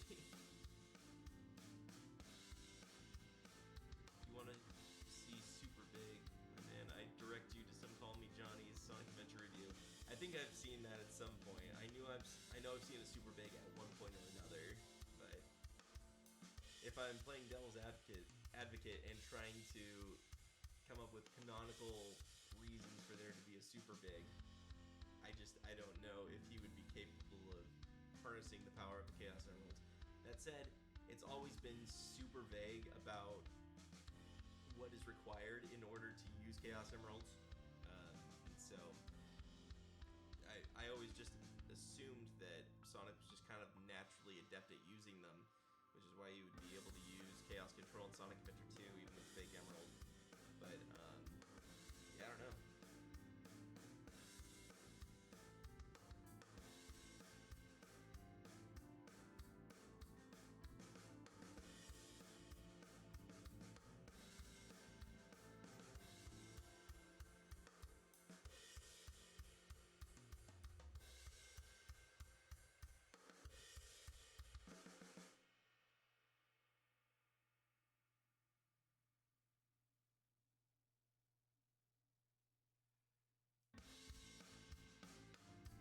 Alright guys, I think that, well, the chat's kind of coming to a crawl, so I think that I might just call it good for now, and hopefully I'll just need to figure out what's going on with my internet, so hopefully I can actually stream a game and not have it be 1 FPS for all of you guys. So for the time being, I think that I'm just going to call it a night. But thank you all for coming. This was, for how badly it went, it looks like I've actually had several more people than I typically do at one time on this stream, so thank you. Thank you for choosing to spend your time listening to me. I don't even know what you would call it. Barely qualifies as talking. So, what are your top 5 lyrical Sonic songs? Oh geez, top 5? I think Endless Possibility is probably top, if not close to top. Live and Learn, Open Your Heart. I've got a soft spot for Team Dark's theme from Sonic Heroes. I don't know if I would consider it top 5 or not though, but I'll just keep it there for the time being. Then I guess the Sonic Adventure 2 version of It Doesn't Matter is also really... Oh, you know what? Does supporting me from Sonic Adventure 2 count? From the Bio-Lizard fight? Because if that's the case, then I would probably swap out Team Dark's theme for that. Supporting me is so good. But now that Jet's kicking back in again. As long as it's done competently, I'm honestly nowhere near as picky about where Sonic goes and what he does next. The question is, do I trust Sega to do anything competently?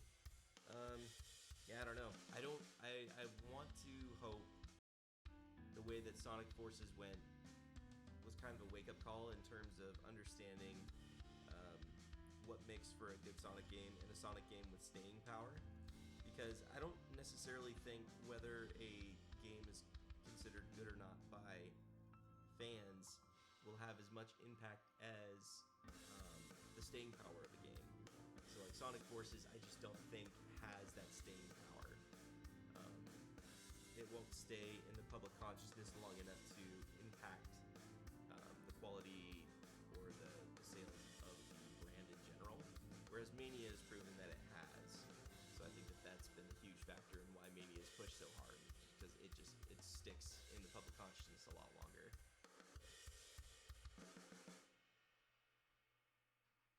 Yep, shoutouts to Lake Feppard. Unlimited Trees, is that a reference to the hack? Or are you involved in the Unlimited Trees Sonic hack?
Nice, cool. Cool. Alright guys, for real this time, I think I'm gonna call it good. It's just coming in so slowly, and I don't want to waste any more time. So, thank you all for coming, and I will try and figure out the technical issues before next time. So, until then, thanks so much, and that's all I got.